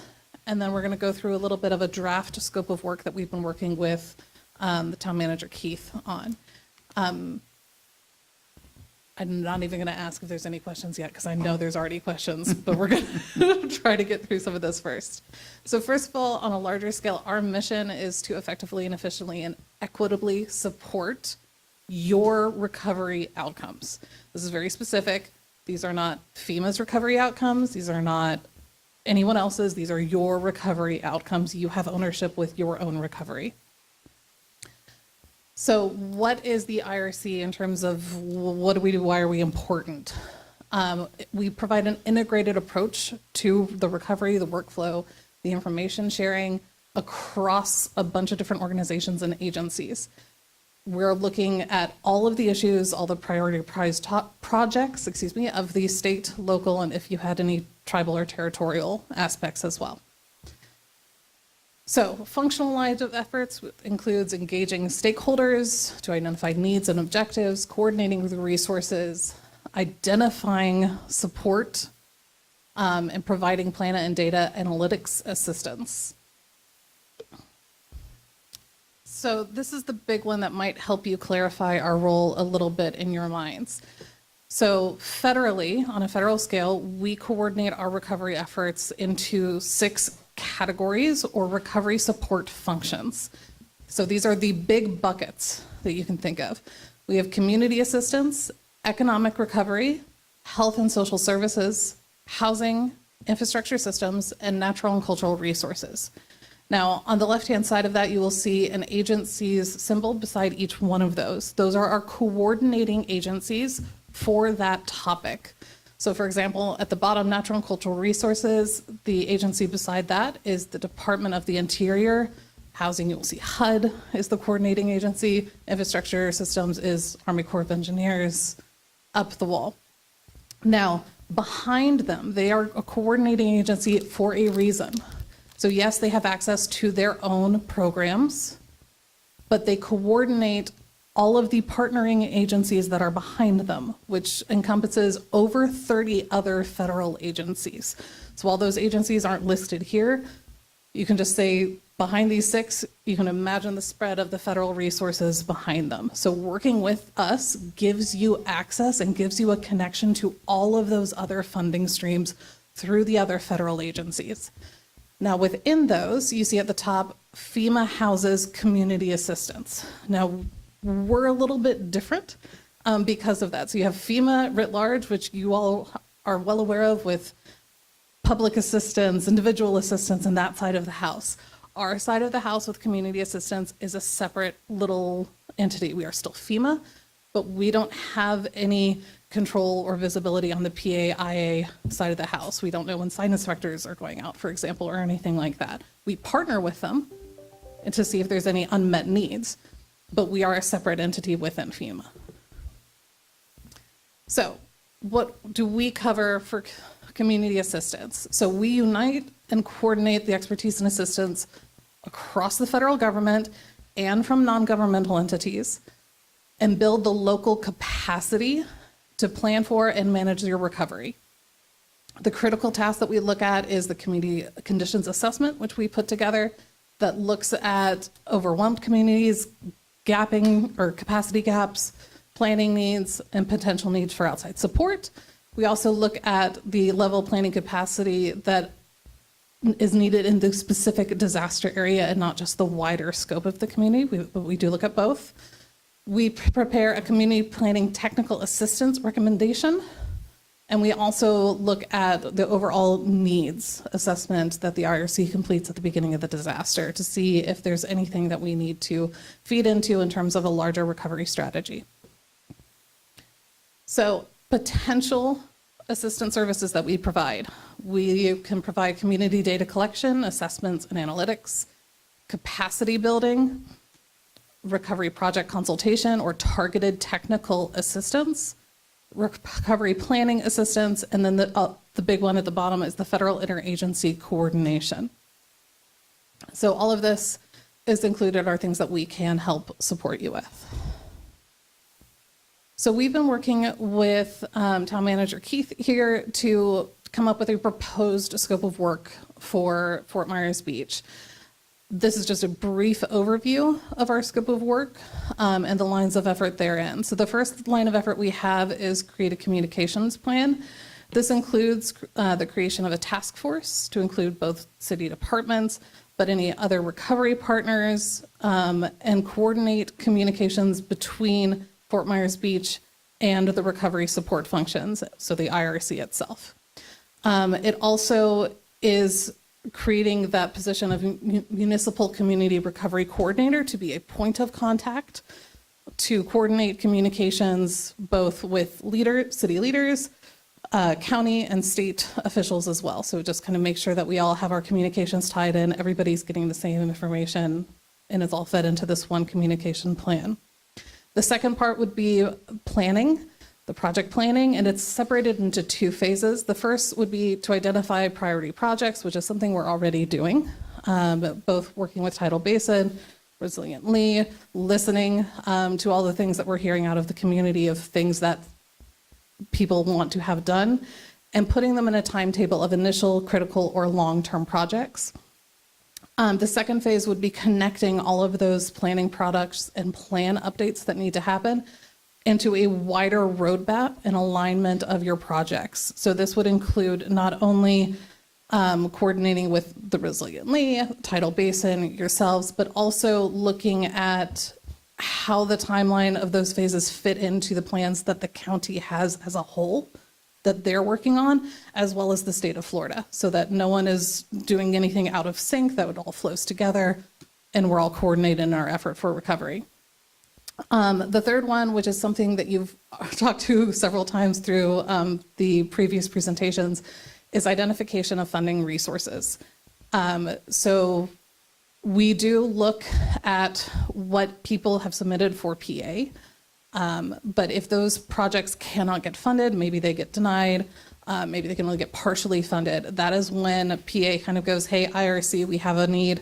Can you look into funding resources for us? And that's where we can fill those gaps on the PA side of the house. Otherwise, if you hadn't submitted a project for a PA, we are absolutely open to seeing what kind of fundings we have.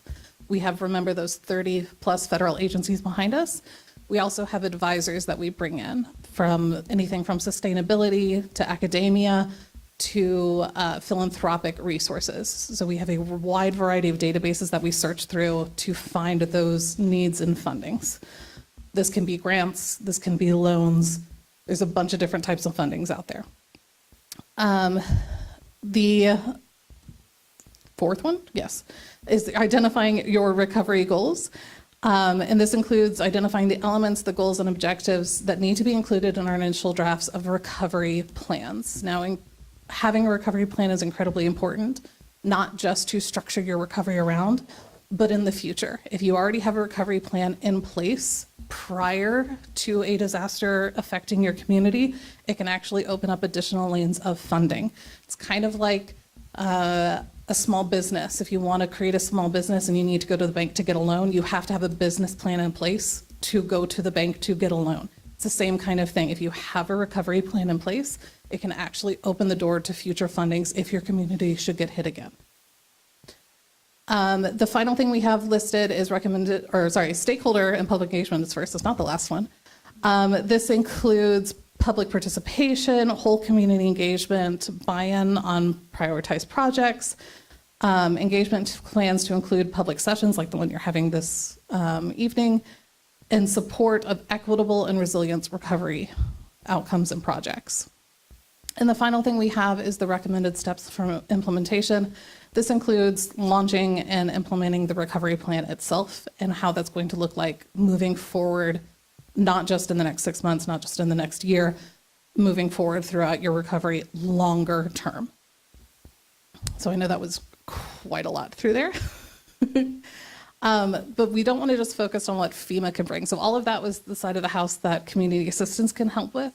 But we also have everything else that can be funded through the other federal agencies. These are two projects or areas for projects that are a really interesting place to look. The first is with EPA, and that is their Recovery and Resiliency Partnership Project, lovingly called R2P2. Sometimes people accidentally say R2D2, myself included.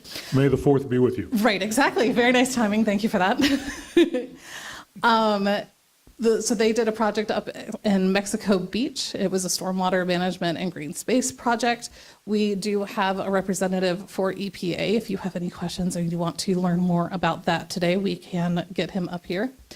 The other thing is the Rivers, Trails, and Conservation Assistance Program, or RTCA, and that is run out of the National Park Service. We gain access through it through our partnership with DOI, Department of the Interior, and that is locally led conservation initiatives, putting in rivers, trails, blueways, greenways, those kind of things to bring the whole community together with outdoor space.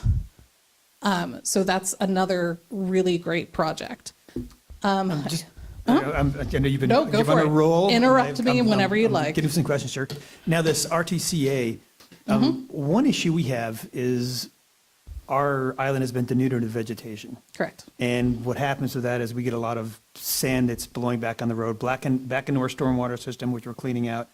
If we wanted to start a program, we were to give away like native vegetation to residents, would that qualify under something like this? Or has it got to be public land?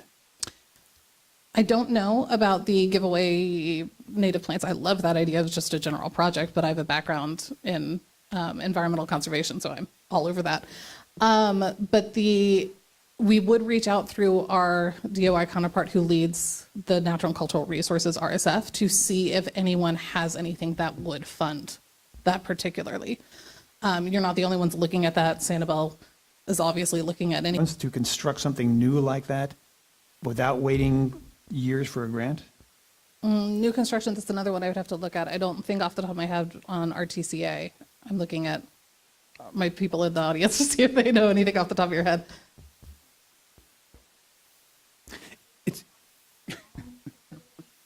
Hold on. Yeah. Yeah. We'll have you come up in just a minute. You got to be able to hear you up here. Mike. Yeah. So, well, the question was, what is Bay Oak specifically? Publicly owned, privately owned? Yeah, it's a recreational center on town-owned land. Okay, yeah, recreation, that would fall under natural cultural resources. So if National Park Service doesn't have anything, surely someone in our group would have something to assist in that in some way. A lot of this is going to be vague because I cannot speak on behalf of other agencies. And the other is, do you work with the USDA? Yes, Okay. Because I Yes. was told we're eligible for USDA funding. yes. Yes, we have a partnership with them. He is not physically here right now, but we have his contact and we reach out to him on a regular basis. Okay, I think I'm out of slides. That is my contact information. I believe you all also have my cards. I am based out of Region 4 in Atlanta, so I am a long-term contact for you. Florida is one of Region 4's states. So if you have any long-term questions, you can always reach out. If you have any short-term questions, you can also reach out to me. And now I feel like I'm about to get grilled with all of the questions you had earlier. Or you did such a great job, we'll have no questions at all. Any questions for Emily? I can try to frame this a little bit. This side of the room earlier talked about all of our FEMA disaster recovery type of work. And what I heard over the last several months is, how do we plan for the future? How do we master plan times square, the node concepts, our comprehensive plan, densities, how do you put all that together? Urban Land Institute, do we hire somebody? And so I reached out to this group, and Colleen over there was the contact at that point, and and said, we need help with this. And so she brought forward this process to help us with long-range planning. And as Emily said, it's not just now or not just next year, but looking out 5 years and 20 years of how the island's going to redevelop. And I know that's been a major question of council. It's a major question around town, everywhere you go. How are we going to do this? And these are resources and planning and help that other government agencies, all federal government agencies can pull resources together to help us do, in addition to all the recovery projects of assets that we've had destroyed and that type of assistance. So what you've seen here today is both the current, how do we make ourselves whole again, and then how do we plan for the future, and what's the future of the island going to be? So that might spur some additional thoughts in y'all's mind, but that was sort of the strategy for today. Yeah, there's actually a point in that I want to make, which is, so a lot, obviously the PA funding you're receiving, IA funding individuals are receiving, that's all tied to the disaster.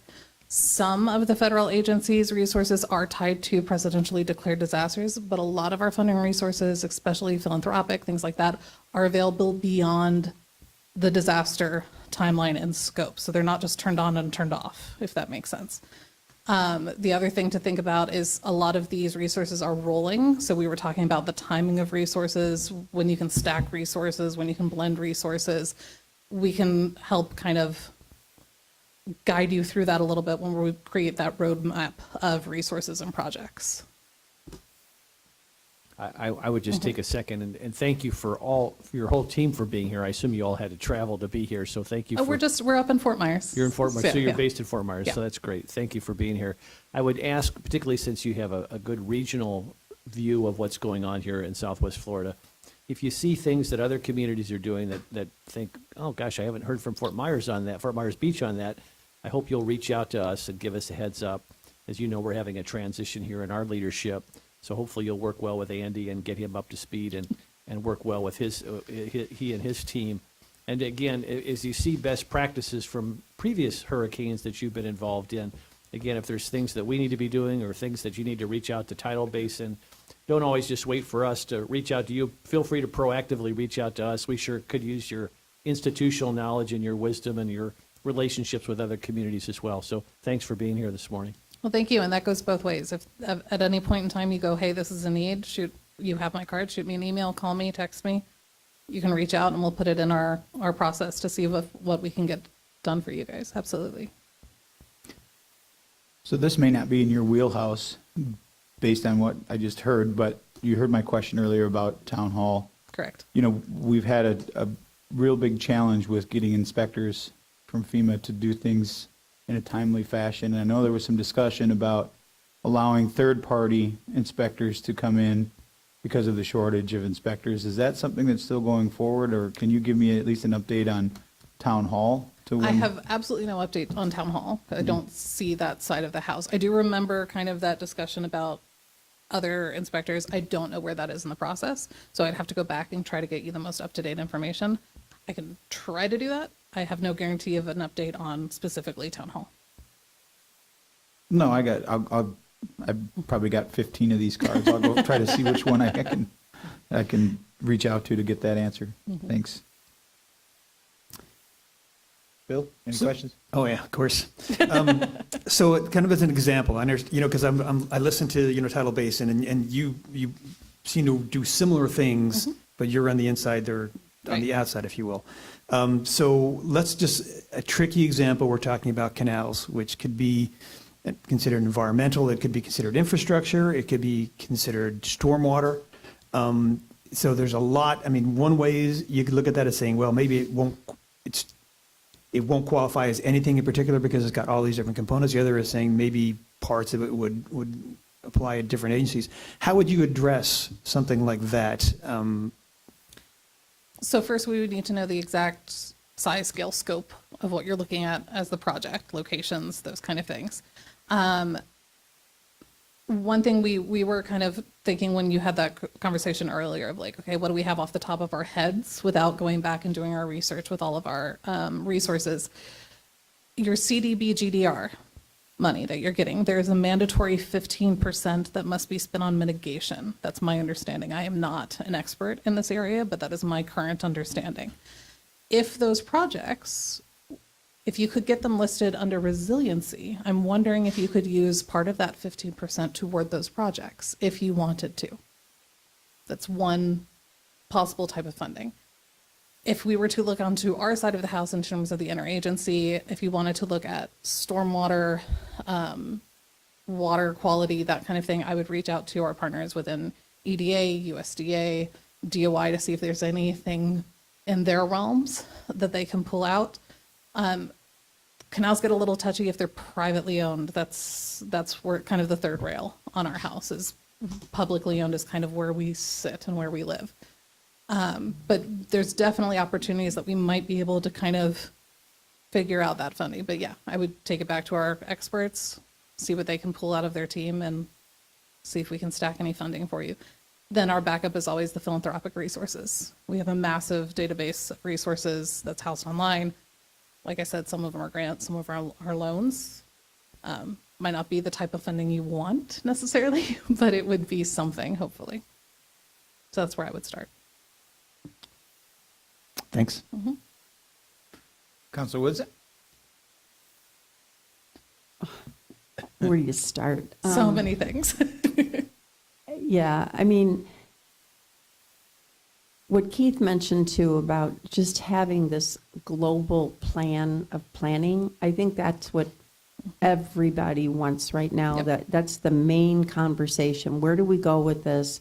How do we get started? How do we get these ideas generated and that type of thing? So, I mean, for me, that's a huge starting point of just that framework. And moving forward, I mean, there's all these other kind of meetings that are taking place, but that would be a huge, if there's anything that can push this forward and get it going, what is that framework? Yeah, that's our structure. So that's the scope of work that we've been working with the city manager and now city managers and soon to be city manager singular again, is fleshing that out. And that part of the planning process will be part of our scope of work to work with all of you on. So yes, putting together that bigger planning product, that recovery plan that'll lead us through all the way. It is part of our goal. And where is that in the process? Or what, is it something tangible yet, or is it just discussion points, or? We've been working on drafting out that actual scope of work and going back and forth with several iterations. I just handed my hard copy draft over to Andy of how do we get there, and then that's some of the resources that we brought in here. And Mexico Beach is somewhat of an example of that, where they came out with some specific projects of how to move forward. And then what I'd asked for was that last phase that Emily spoke about was the implementation of how do you implement it. So we're still drafting the scope of work of how to do all that, because there's a lot of pieces there. But we're on probably draft number 3 or 4, I would say. So in our draft right now, we have tentative timelines. So these are very tentative timelines, so don't necessarily hold us to these. Again, draft, tentative, flashing lights. For the project planning phase, which includes the phase 1 and phase 2, we said projected timeline of having those complete by August or September of this year. And then the recovery, depending on how long that takes, is how long. We don't have the tentative timeline for the recovery plan as a whole yet, because we have to do that part first. And then the recovery plan as a whole comes after that.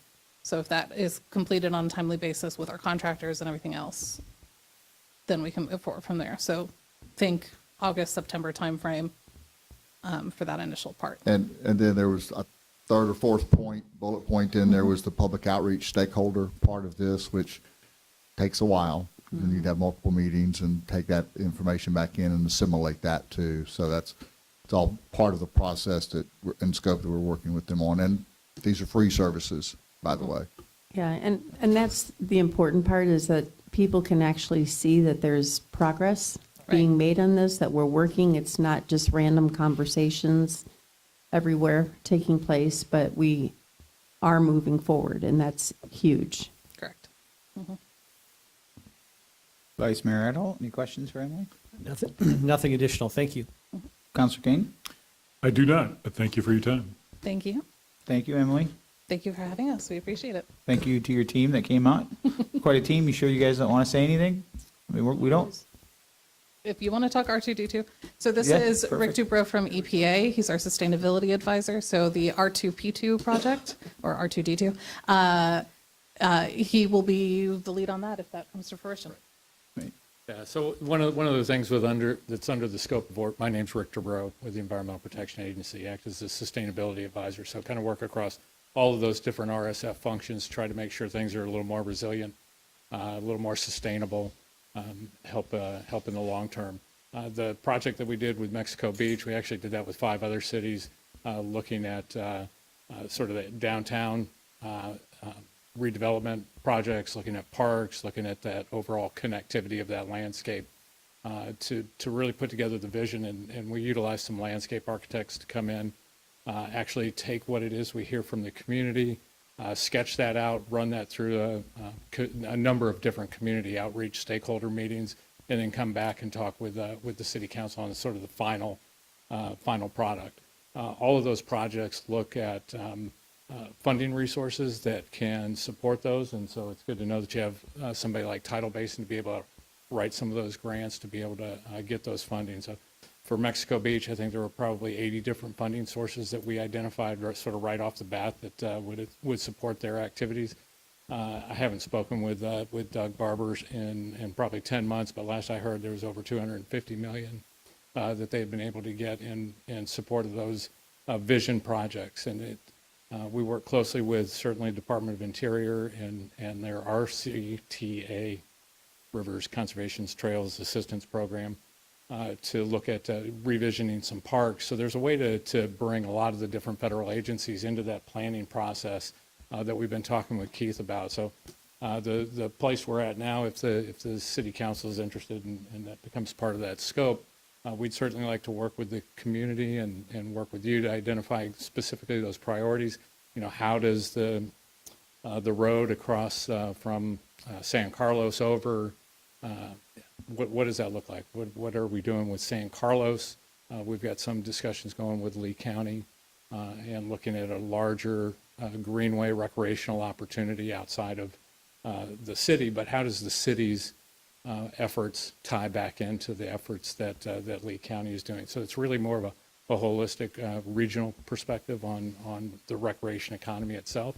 But really for the city of Fort Myers, it's really focusing on your priorities and what those potential projects are that we can really identify funding resources to help move you further. And if you or anybody else would like to look at, there's a website called r2p2.skeo, S-K-E-O, which were the landscape architects that we worked with, r2p2.skeo.gov, and you can see all 6 of those projects, and then you can also see how those 6 cities look to develop that regional recreation economy through a summit that we held, and then actually developed a regional recreation economy alliance across those cities and with some of the regional planning districts like regional planning councils, water management districts, and other folks to bring in those other resources to really help in that capacity support.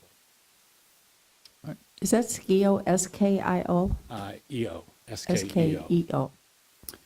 So there's a project I know that's been talked about for a long time here on the island, and we have one section where we could connect residential streets that are not part of the main street for like a bicycle away from the main road trail, either on quiet streets. There might have to be some acquisition for land, or if there's some development that'll go on, we can maybe acquire the rights to that. Is that the kind of thing that would be potentially funded?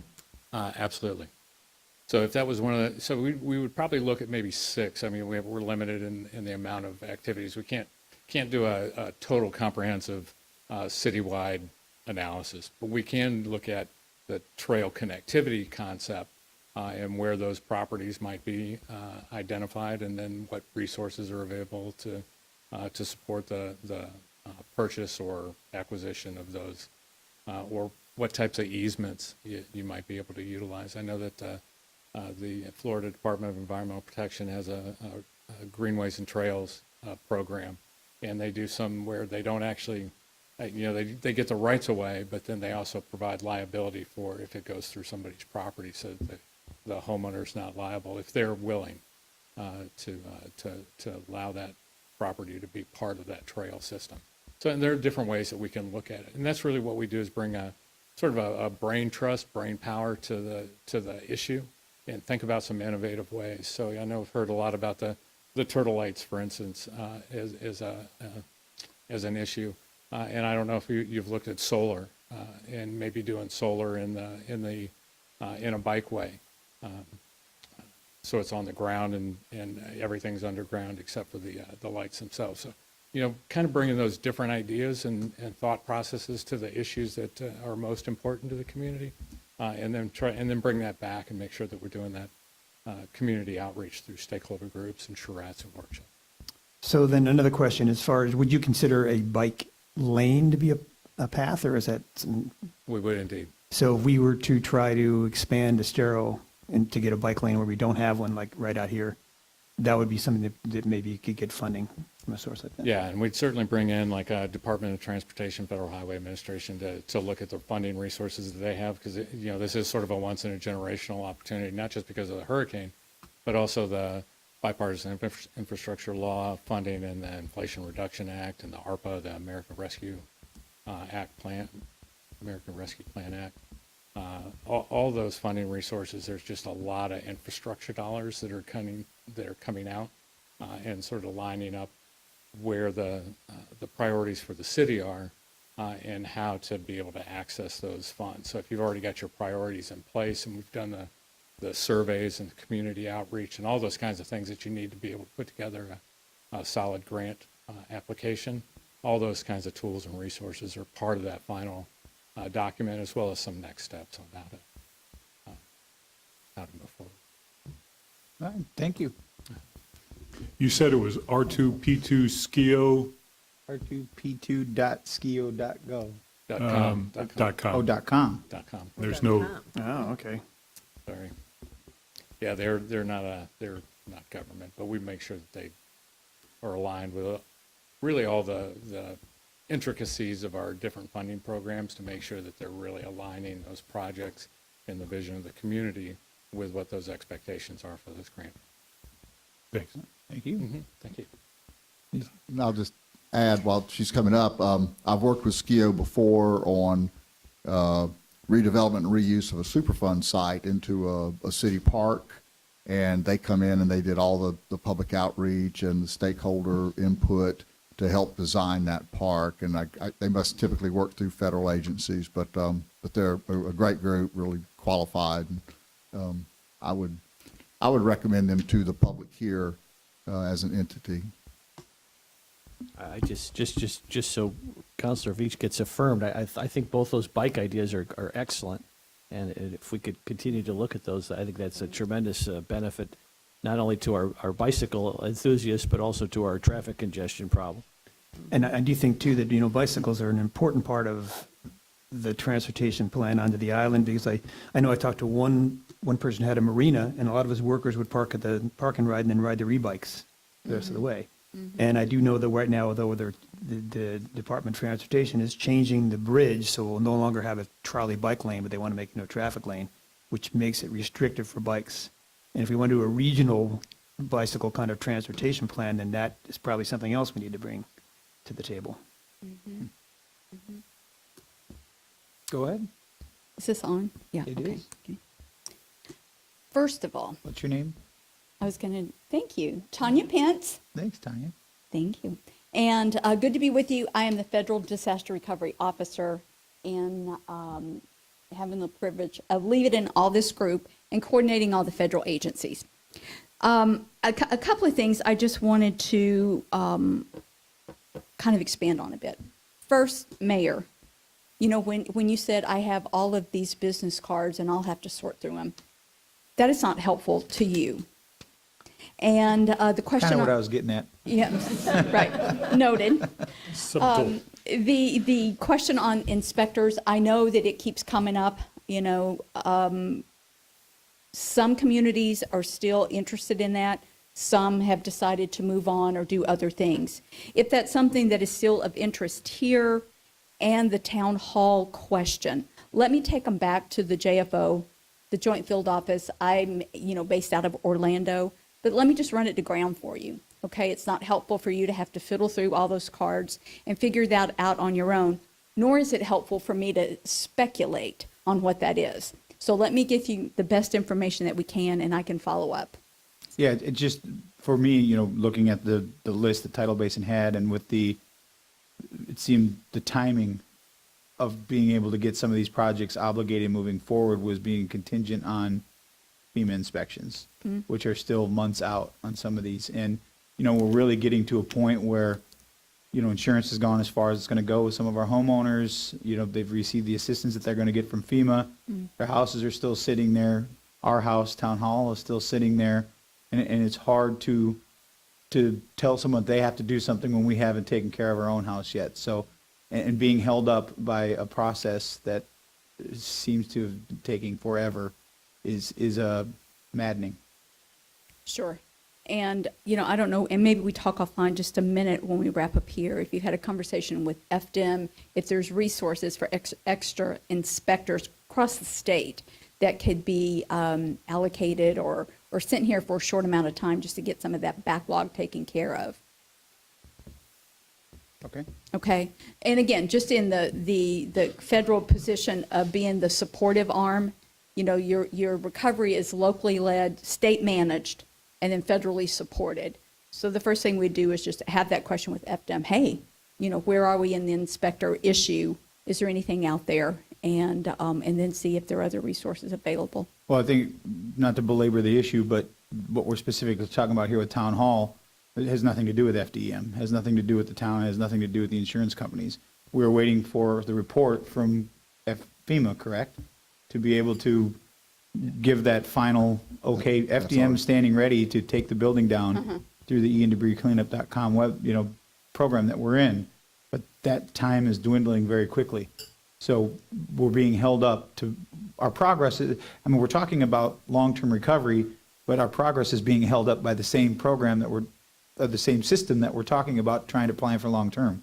So this is a step that seems to have to happen in order to start the recovery process. Gotcha. Okay. All right. And then the other thing is I just want to applaud the progressive ideas that you have out here. And with every event, a disaster event, comes great opportunity and great responsibility. So I would say, think big and let the resources here help you guide where those big ideas can really manifest itself and into projects. Yep, you need a roadmap, and then you need these special projects that are going to be anchored on that roadmap so that the town of Fort Myers Beach becomes more resilient and really that shining star that it was before. And access to public beaches, heck, that's what people come to Florida for, right? I live in New Orleans. We don't have any beaches. I come to Florida, and it is for access to those beautiful beaches and water. And how do we help make that happen? Conservation easements. How do you get more people out here on bikes and trolleys so they can, visit but not necessarily have a heavy footprint? And again, I think our biggest contribution to what's going on with Resilient Lee and with Tidal Basin is just the convening power and being able to sort through all of this information and resources and condense it in a way that is usable to you. It's not helpful to have 50 business cards. It's not helpful to have 5 pages of potential resources that you don't have the manpower to deal with, right? And so help us, we'll be here to help sift through that, prioritize it based on, your goals and your projects and the resources and the funding that's available. So I look forward to working in partnership with Resilient Lee and with Tidal Basin. I think we're off to a good start, and with each of you here. So any final questions, feel free to send our way, or I'll just ask real quick Yep. if I could. And it sounds like you wear a litany of hats, so you may be the best person to ask. I know it may not be germane to your mission here today, but we had a FEMA tent here on Fort Myers Beach for a number of months to help individuals with various challenges. We had half of it was SBA, half of it was for folks that were seeking rental assistance, et cetera. That tent is closed. I was curious if you had any advice for our residents as to where to go and how to proceed without that tent there. There's been a lot of challenges for people trying to get rental assistance, and there's been a lot of denials. And for example, I'll just use myself as an example. I was denied for lack of information, but they didn't say what information you were lacking. And without the tent, it's kind of hard to figure out how to proceed. So any advice to our residents at this point who are still not back in their homes and kind of struggling, and especially without that tent? Yeah, yeah. I love it that you call it the tent. We call them DRCs, Disaster Recovery Centers. Okay. And you're right, it was here for a while and it is closed. Something that's taken longer than we all really wanted it to was just our disaster case management. And that contract has been awarded to the state. Those are being hired. Those folks are being trained. And that's the missing link. Hey, I'm getting this letter and I don't understand it. And so the disaster case managers can work directly with homeowners, survivors, well, renter or owner, excuse me on that, but with survivors to drill down into what those questions are. What are those missing pieces? Where do we go for rental assistance? Where do we go for those immediate needs that we have? And so without the tent, is there a number of people should call then? Is that how they should proceed? Are there tents in the region still, or what should people do who are still wrestling with this? Sure. Yeah, really great question. And those tents are going to get less and less, right? And I understand that. Yeah, and we transition those over to the locals. So we do have your voluntary agency liaisons. I feel like you probably got some that are out here.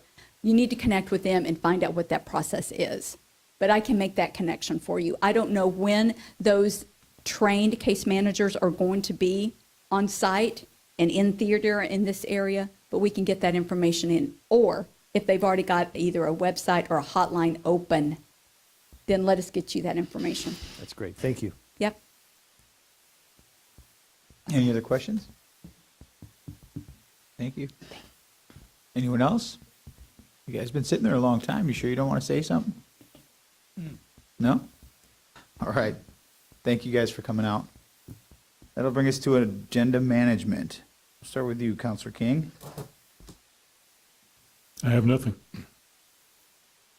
Vice Mayor Adderhall? Forgive me, Mr. Mayor, because this may not be the proper format for this, but given the bizarre world in which we're all living, forgive me procedurally, but I would like to ask my colleagues if they would be willing to consent to giving direction to our town manager.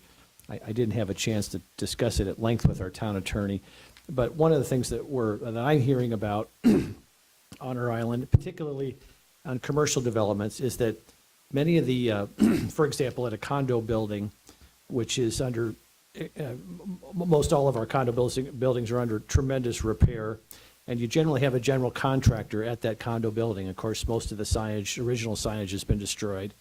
And so you've got a general contractor who has a litany of subcontractors who are trying to find the building.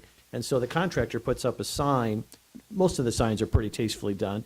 And it helps the subs get there. It helps the adjusters get there. It helps the attorneys get there. It helps the appraisers get there. And it's extremely helpful for the recovery of these particular properties. I think the same is true at the Publix and the CVS soon, and we'll probably have them at other commercial properties as they're rebuilding. I guess my point is that some of these properties are being notified by the town and by code enforcement is that the sign that they have up is not in sync with our sign ordinance. And I would ask that maybe for the next 6 months, for general contractors, not subs, but general contractors who have signage on those on commercial properties, that we waive that enforcement for the next 6 months. That'll get us, it'll be a quiet and summer and fall. We'll let the people who need to do this work alone, let them function, let people find these properties and serve them as they rebuild them. And let's, I just see if we could get consent to direct our town manager to waive that particular provision for the next 6 months so we can more effectively rebuild. Just a thought. I think it also helps the public. Absolutely, John. And I agree with you. You know, I guess my 2 cents on that would be, we've had some issues with the sign ordinance, things that come along, and it started from the realtor category, I guess. Some were saying, well, how come they get to have signs this big and I don't? And I agree with what you're saying as far as getting people there. And I'll defer to the town managers on this. My fear is that it's going to start filling up our inbox if we do this, of well, how come that contractor gets to have a bigger sign, but my contractor can't have a bigger sign? And how do you regulate it, and how do you enforce it? Yeah, just a suggestion, I would limit this to general contractors who are responsible for that particular commercial property, and no subs, and again, these general contractors, there's so much activity at these locations with subs and with, again, attorneys, appraisers, adjusters, and they have to go in, they've got to find it, they've got to identify it, and again, there's very little signage on the island, and even your GPS doesn't work at some of these condo buildings.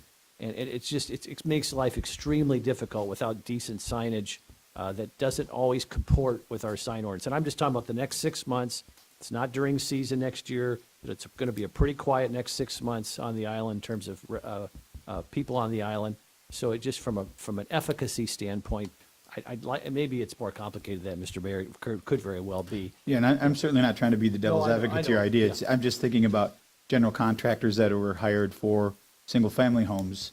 Are they going to now come in and say, I'm a general contractor, how come I can't have a 4x8 sign in the front yard of Dan's house? That's a fair point. I mean, I'm open to expanding it to residential GCs as well, but at this point, just to keep it narrow, I was going to say commercial properties, but if you want to expand it to residential properties, as long as it's the general contractor doing the work, I'm not opposed to that.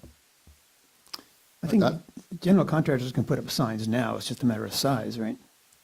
Yeah, but these condo rebuilds are massive projects. They've got trucks, they've got a lot of traffic coming in. You can't just do a tiny little sign that's effective, particularly when all the street signs are still a miss. And particularly some of these condos don't have the nice homemade street signs that have been made. And there's their own signage has been destroyed. And you just see it up and down the south end of quite frankly, throughout the island, honestly, as the hotels are being rebuilt. I mean, these contractors have to have decent signage to draw the subs in and all the other entities that are trying to help with the rebuild. And I just don't see the harm as we go into a quiet period on the island of having all that additional signage, particularly when it serves an important purpose. So to be clear of what you're asking of staff, this would be a waiver of the sign ordinance, and the previous issue with realtor signs and all that was basically all signs. This would be limited to a waiver of name signs for condominiums or, I guess, or commercial structures. Commercial structures. Strictly limited to the general contractor who's doing the repairs for the next 6 months. So it would only apply to those properties, commercial properties, or are we specifically speaking to condominium properties or? Yeah, and I think condos would be considered commercial properties. Okay. Multifamily, yeah. Well, there again, now do you get into a Yeah. duplex then, or triplex, or? I think we're opening Pandora's box, quite honestly, but that's just my opinion. I believe, I mean, I can't say for 100% sure that condominiums are considered under our code as multifamily. You know, I do believe that we have a definition of duplex and triplex, and we're not including them. I mean, we can say multifamily condominiums. Yeah, my thought would be is that the real activity will start occurring at next season, and for the next 5 to 6 months, it's going to be pretty quiet on the island. So the sign piece, it becomes, as a lot of the construction occurs, and I'm willing to expand it, Mr. Mayor, if you think that's helpful. I have no issues with that. We've got a practical issue of this is going to be about rebuilding the island these next few months. And the more we can help people get to where they want to go, I think it could be helpful. Yeah, and again, I'm not trying to be devil's advocate here. I'm just worried that we have to make sure our messaging, if we do this, is very, very, very clear and out front before you implement it, because your inbox is going to fill up with how come they can do it, but we can't, and we got the same GAC license that they've got, but we can't do it, but they can because their building's bigger, and I just. Yeah, I'm willing to expand, it's the messaging. for the next, I'd be willing to expand it to residential properties as well for the GC, because they've got a lot of subs coming in as well, they're trying to find the property, and then, where do you cut off the size of the sign? A condo building could put up a 100-foot by 200-foot banner that hangs from the side, but do you want the whole, someone put one up on top entirely in front of your house, and just, there's a lot of intricacies in here, I think, that people are gonna say, well, what about this? How come I can't do that? And it's gonna be difficult. I guess that's a very fair point, and I guess what I'm trying to do is empower our enforcement division to use what we commonly use, the common term is common sense, to allow people to proceed with the rebuilding. Again, if somebody puts a massive banner across the whole front of a building, there's a cost element in that. But I guess like if somebody may want to do it for advertising purposes, I guess. But where common sense could come into play, if someone has a tasteful sign that's business related and it's informationally related, I guess I would, and maybe we can't legislate common sense, and I know it's difficult to define, but it just seems to me to harass all these GCs who are just strictly trying to rebuild at this time, and it's extremely costly to have these signs. So that the cost of these signs is a limiting factor in of itself. I mean, they're likely not to put up a billboard because just the cost is so significant. But I'm open for input or tweaking or constriction. But I've seen some of I've actually been contacted by a number of the condos who have been warned, and in fairness to the town, it was just a warning. But these are very modest signs, and they're very tastefully done, and it just seems insane to make them tear these signs down, and particularly when they've got so much activity on their properties. I think the purpose would be directional and locational, Yes. not advertising. So within those confines, then you're talking about size. And I would think residential is basically, I don't know, just trying to think through the particulars to get good direction from you on it. I think I'd be safe in allowing, if the rest of the council is allowing Vice Mayor Idle help work with staff to see if they can come up with a solution that can work, to work through a lot of these things. I think there's going to be a lot of questions that people are going to have, so I would support that. I would agree, Mayor. It's very nuanced, and we're not trying to select or give advantage to anybody. We're just trying to help in a very unique and bizarre situation. And I would think too, to get away from the advertising part, because I know that, with the sign, sometimes you get everybody wants a bigger sign than their competition. But I would say that, maybe specifically a sign, a generous sign identifying the project, and then you put the onus on the GC to keep any of the subcontractors from putting up signs.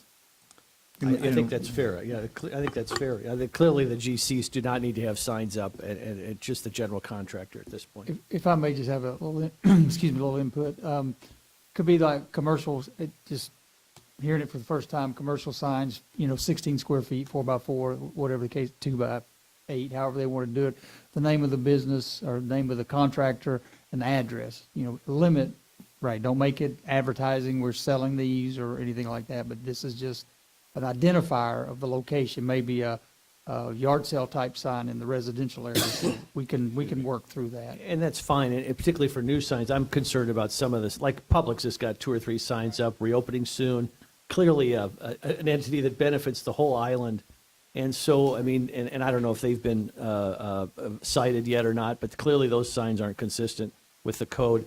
But these, what I don't want to see happen is the condo rebuilds that are going on that already have a very tasteful sign up have to be torn down and having to go do another sign because they got a lot of headaches already as they're trying to rebuild. So, but we can talk about it, and I appreciate the nuances to it. We're not trying to single anybody out for favoritism, and just trying to use some common sense right now. And I hope you would stop using that word harass. No, but our poor code enforcement guys have a hard enough job. Well, they do have a hard job, but I think given the state of affairs on this island right now, our ordinance normally makes a lot of sense. But right now, I just think we need to have a little bit more flexibility because these are unique, hopefully once in a lifetime situations. The other item I have, which really doesn't belong procedurally in this segment either, but we don't meet beforehand, and so I would just like to, I don't want to put him on the spot because I'm happy to do it, but I would yield to our town attorney because our colleagues, if we don't meet before this will happen, I want to make sure they're aware of it. It seems as if the negotiations with Lake County School District are continuing to be productive and proceeding. And we've conferred again with the ad hoc committee and conveyed through our town attorney that we're interested in proceeding. And if that goes well, and I think the town attorney has a meeting coming up very shortly with Lee County School District again, if that goes well, I just want to inform my colleagues that there is potential for the ILA to be considered at the next school board meeting, which would be May 9th. I'm not exactly sure what time that meeting would be scheduled yet. I'm not sure if it'll be in the workshop or in the evening meeting, but I just wanted to let people know that we're not there yet, but things seem to be proceeding in a very positive way, and the goal is to have that considered on the 9th of May. John, do you want to add anything to that? No, sir. You've Just always try summarized to it very well. Try to keep people informed because it's somewhat of a difficult issue to follow. That's all I've got, Mr. Mayor. All right, thank you. Counselor Woodson? So I want to bring up for discussion, as part of our fiscal responsibility and going into budgeting for this next year, given the fact that we had no CFO for I don't know how many years and not the best transparency in our budgeting process and that type of thing. So I have had many conversations about this would be a perfect opportunity to do a forensic audit and get everything in a baseline moving forward. We have a new CFO, we have a new town manager. For all essential purposes, we have less than a year under our belt with two of us anyway on the council. And I just think the timing is right and prime now to actually look into all of our background information from a budgeting and financial aspect. Andy, Keith, and I had a discussion about that yesterday, and if you want to go ahead and address that. Well, About the- you brought up about how common. Andy, Keith and I thought. It's very common, Mayor, Vice Mayor, councilors. When a new manager, sometimes smaller towns don't get so much into it, but it's really, I think it's a good best practice to do when you have changes. And with all due respect to my colleague to the right, you've had a lot of changes even in the last 8 months at this position. And it's not an indictment on anybody. And Councilor Woodson and I even spoke about it as well. So there's support for me for that. It does give a clean slate so the lines are not blurred, and it helps as we move. And there's going to be a lot of things coming through our coffers over the next several months, and it gives us a good demarcation line, or however you want to put it, and a good break point. Andy, would this be something that could be covered under what you're allowed to do as far as town manager and spending to have, I'm assuming there's a cost to this, to have this done? I would imagine so, but I believe, we would need to formalize it just in a resolution or a, show of support from the elected body. Can we talk just briefly about what we're actually talking about? Because we have a new finance director who is a CPA. Are we talking about, and I support the theme that Councilor Woodson is talking about here, but are we talking about hiring an outside forensic auditor, or are we talking about allowing Joe to proceed with a forensic audit? Does he have that capability? He is an outside set of eyes, so he clearly would be a fresh look. But what is it exactly that we're talking about? With all due respect to Joe, you typically get an independent auditor to come in, and that way the hen's not watching the hen house, or the fox is not watching the hen house, excuse me. So yes, we would get a quote from probably our auditor, or recommendation. I'd get with Joe and we would determine what the best course of action would be, but typically you would get an outside auditor to come in and look. Is this, Keith and I had talked about this previously, is this, in other states, the state auditor can be called in to do that. I'm not sure if there's a charge with that. I'm not sure here if that's something. I'm not sure about that, but where I've been before, there's been hired an independent auditor. Okay. And I think it's, not to kind of step in, but I think it's important that agenda management is about bringing up ideas to bring forth to discuss what we're discussing right now. So I would support bringing this forward on the next upcoming M&P meeting for discussion. Yes, sir. Yeah, a couple of items, because I've gone through this fairly recently. Your outside auditor will not do it because that puts them in conflict with being your outside auditor. Or at least it's by my experience that your current outside auditor should not be doing forensic audit. And what the cost is going to be largely dependent upon the scope of what you're asking that outside auditor to do. If it's looking at all, from front to back, it's going to get expensive. Alternatively to the question of the state auditor, yes, they will do that on request, but they will charge the town for that, to provide that service. But they are available to do it. It sounds to me like there's quite a bit to talk about. And if I may, Mr. Mayor, could I suggest to the town manager, and you wouldn't know this, but we have an audit committee for the town of Fort Myers Beach, and we just happen to have an excellent audit committee, extremely qualified people, and they're statutorily required for the town of Fort Myers Beach, and we have a great team there. So at some point, I would love to have them brought in and get their counsel on this as well. And I think you'll find them to be a tremendous resource, and Joe will find them to be a tremendous resource on financial matters. I don't think we've utilized our audit committee as much as we could, and I think they're a tremendous resource for our town. So Councilor Woodson, I think you have your consensus. You only need two, so. Got it, Amy? Thank you. All right. That's all. Councilor Beach? A couple things is, with the meeting we're going to do this evening, I think that's something for me that I'd like to see us do regularly on our own, even if it's outside of Resilient Lee. So I'd just like to put that out there that we come up with some kind of schedule so we get the public involved in every step of this recovery process. So are you suggesting another meeting, an advertised meeting, or what is it? Like a schedule of charrettes.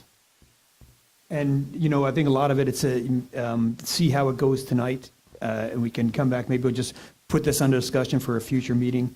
So if we feel it was a productive exercise, but we want to dig more into our specific town, criteria and projects, that we just make that a regular occurrence. I'm willing to put it on a future discussion for MEP. Okay, there's two. Another thing that came up, and as far as the projects too, I can probably do this under council items, but I think with as dynamic as it is, and over the next few months is really kind of the point when all this is going to be presented, that we have a kind of a regular recurring agenda item just to talk about these projects and talk about our list and just keep it in the conversation. I think it's a good idea. Yeah, I think that's a great idea. Okay, another thing, I've heard a suggestion that with the lack of vegetation in buildings, that we're filling up our stormwater system with sand, that right now, I think silt fences go up when there's a construction project going on. Is something we need to expand to try to keep this sand from blowing all over our roads? You can put that. Yeah, I've spoke with code enforcement about that this week, that see that coming, because we are cleaning out the sewers right now, but with all the unstabilized soil and lots with demolished rubble and sand blows and washes everywhere, and it's just going to continue to refill those storm drains. We do anticipate with our stormwater system cleanouts that it would require repetitive passes, just like the debris has. But we certainly want to try to minimize that. And with any construction property, you do require silt fencing around them to try to contain that erosion. I think these similar could be applied to all of the lots where there's been demolished buildings and devegetated property that's contributing to that erosion and sedimentation within our stormwater system. And what about our stage sand? It should, That's- in my opinion, it should be contained also, and it's not. Because having driven on the island this weekend when that storm hit, that came from a lot of it. Yeah, you can see the sand pile down here that where they're working. It's all getting in the street as the trucks come in and out. So yeah, there's some work to be done there. And that specific being the short term, I think that probably, just having more of a cleanup operation going around, because when I've ridden my bike by, you've got to go out into the road because there's so much sand. in the street there. And certainly, I think education of just telling people, hey, your sand's blowing everywhere, let's try to contain it. And, had conversations with PIO about that we start an educational campaign certainly before we begin enforcement. But we need to move in that direction. So, I'm okay leaving you with the information, but just keep it in our radar that if it continues to be a problem, maybe we'll bring it up as an item to talk about. Just a couple more things, I promise. The other thing is Resilient Lee. I think it's important we are represented these meetings. I will not be around for the July meeting, and I understand from my alternate that she's not going to be around for July, but I think it's important to have someone in that seat, either someone from council or What's the date? staff. It's the last, last Friday, Friday, isn't it? or the fourth Friday. I think 28th? I will be out of town as well. July 28th. Vice Mayor Adult? I can't do it, sorry. Counselor King? I guess that leaves me. Well, we could do May the either. 4th be with me. And I'll be wearing my superhero cape, and if you can get me that information, Counselor Veach, I will be happy to attend. All right, okay. And the last thing is coming to, and this kind of started with a conversation I had with permitting, wanted to just get like a report every month of what our permitting load is compared to last year, what our turnaround times are, all this. And they said they could do it, but it was an ordeal using the software we had. And I've heard from other sources that our permitting software, this iWorks, there's the one thing that's unanimous is no one seems to be very happy with it. That there are better programs out there. I've also heard that our accounting software doesn't really deal with the complexities that we have now about that. So I'm just wondering if there's some consensus to allow the town managers to look into different software options and do it while we have maybe potential funding to pay for the transition. Well, I would certainly support it being on the M&P so we could get a little more information as to, one, time period, what it would cost to make that switch. Is now the best time to make that switch with the overabundance of permits that we're seeing? So I would be interested in hearing from the staff as to whether or not they think it's a good idea without just jumping into it with both feet. Yep, okay. Got that one, Amy? You're on it. All right, that's it for me.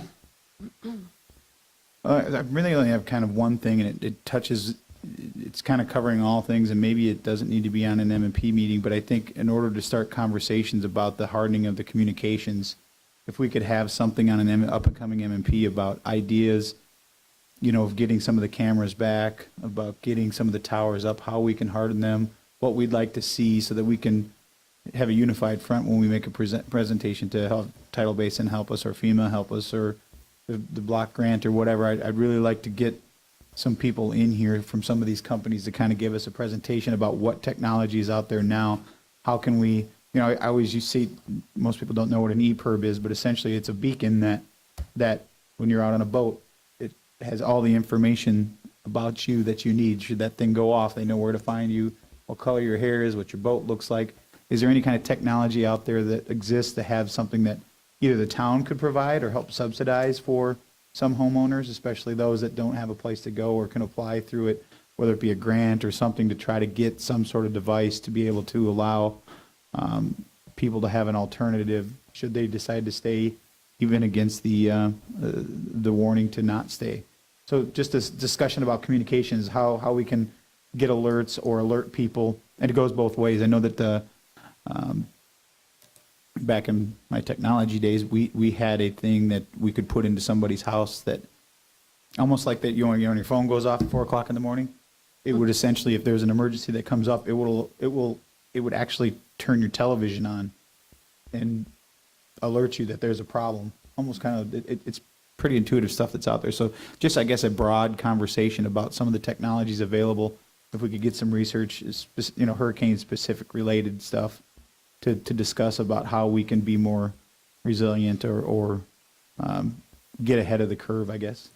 I think that's a great idea, Mr. Mayor, and I would just add to that some kind, as we consider a new town hall, some kind of a high-tech communications command and control center in the town hall. So right after a storm, when folks return, we can have a communications center that's functional in a disaster that can help us on the communications front as well. You know, maybe it's as simple as working directly with the fire department and Lee County Sheriff's Office. They have a lot of this technology already in place. Maybe if we could get someone from each one of those jurisdictions to come in and kind of say, this is how we do things, to maybe help us be more aware, or maybe a smaller scale, but just some kind of presentation about, here's what we do. We can bounce things off each other to see if we can correlate a little bit better plan to move forward. And that's about all I got. So a good conversation to have. Anything else? Hearing none. John, take it away. Move to adjourn? I'll second. All those in favor signify by saying aye. Aye. Opposed? Hearing none, we are adjourned at 11:56.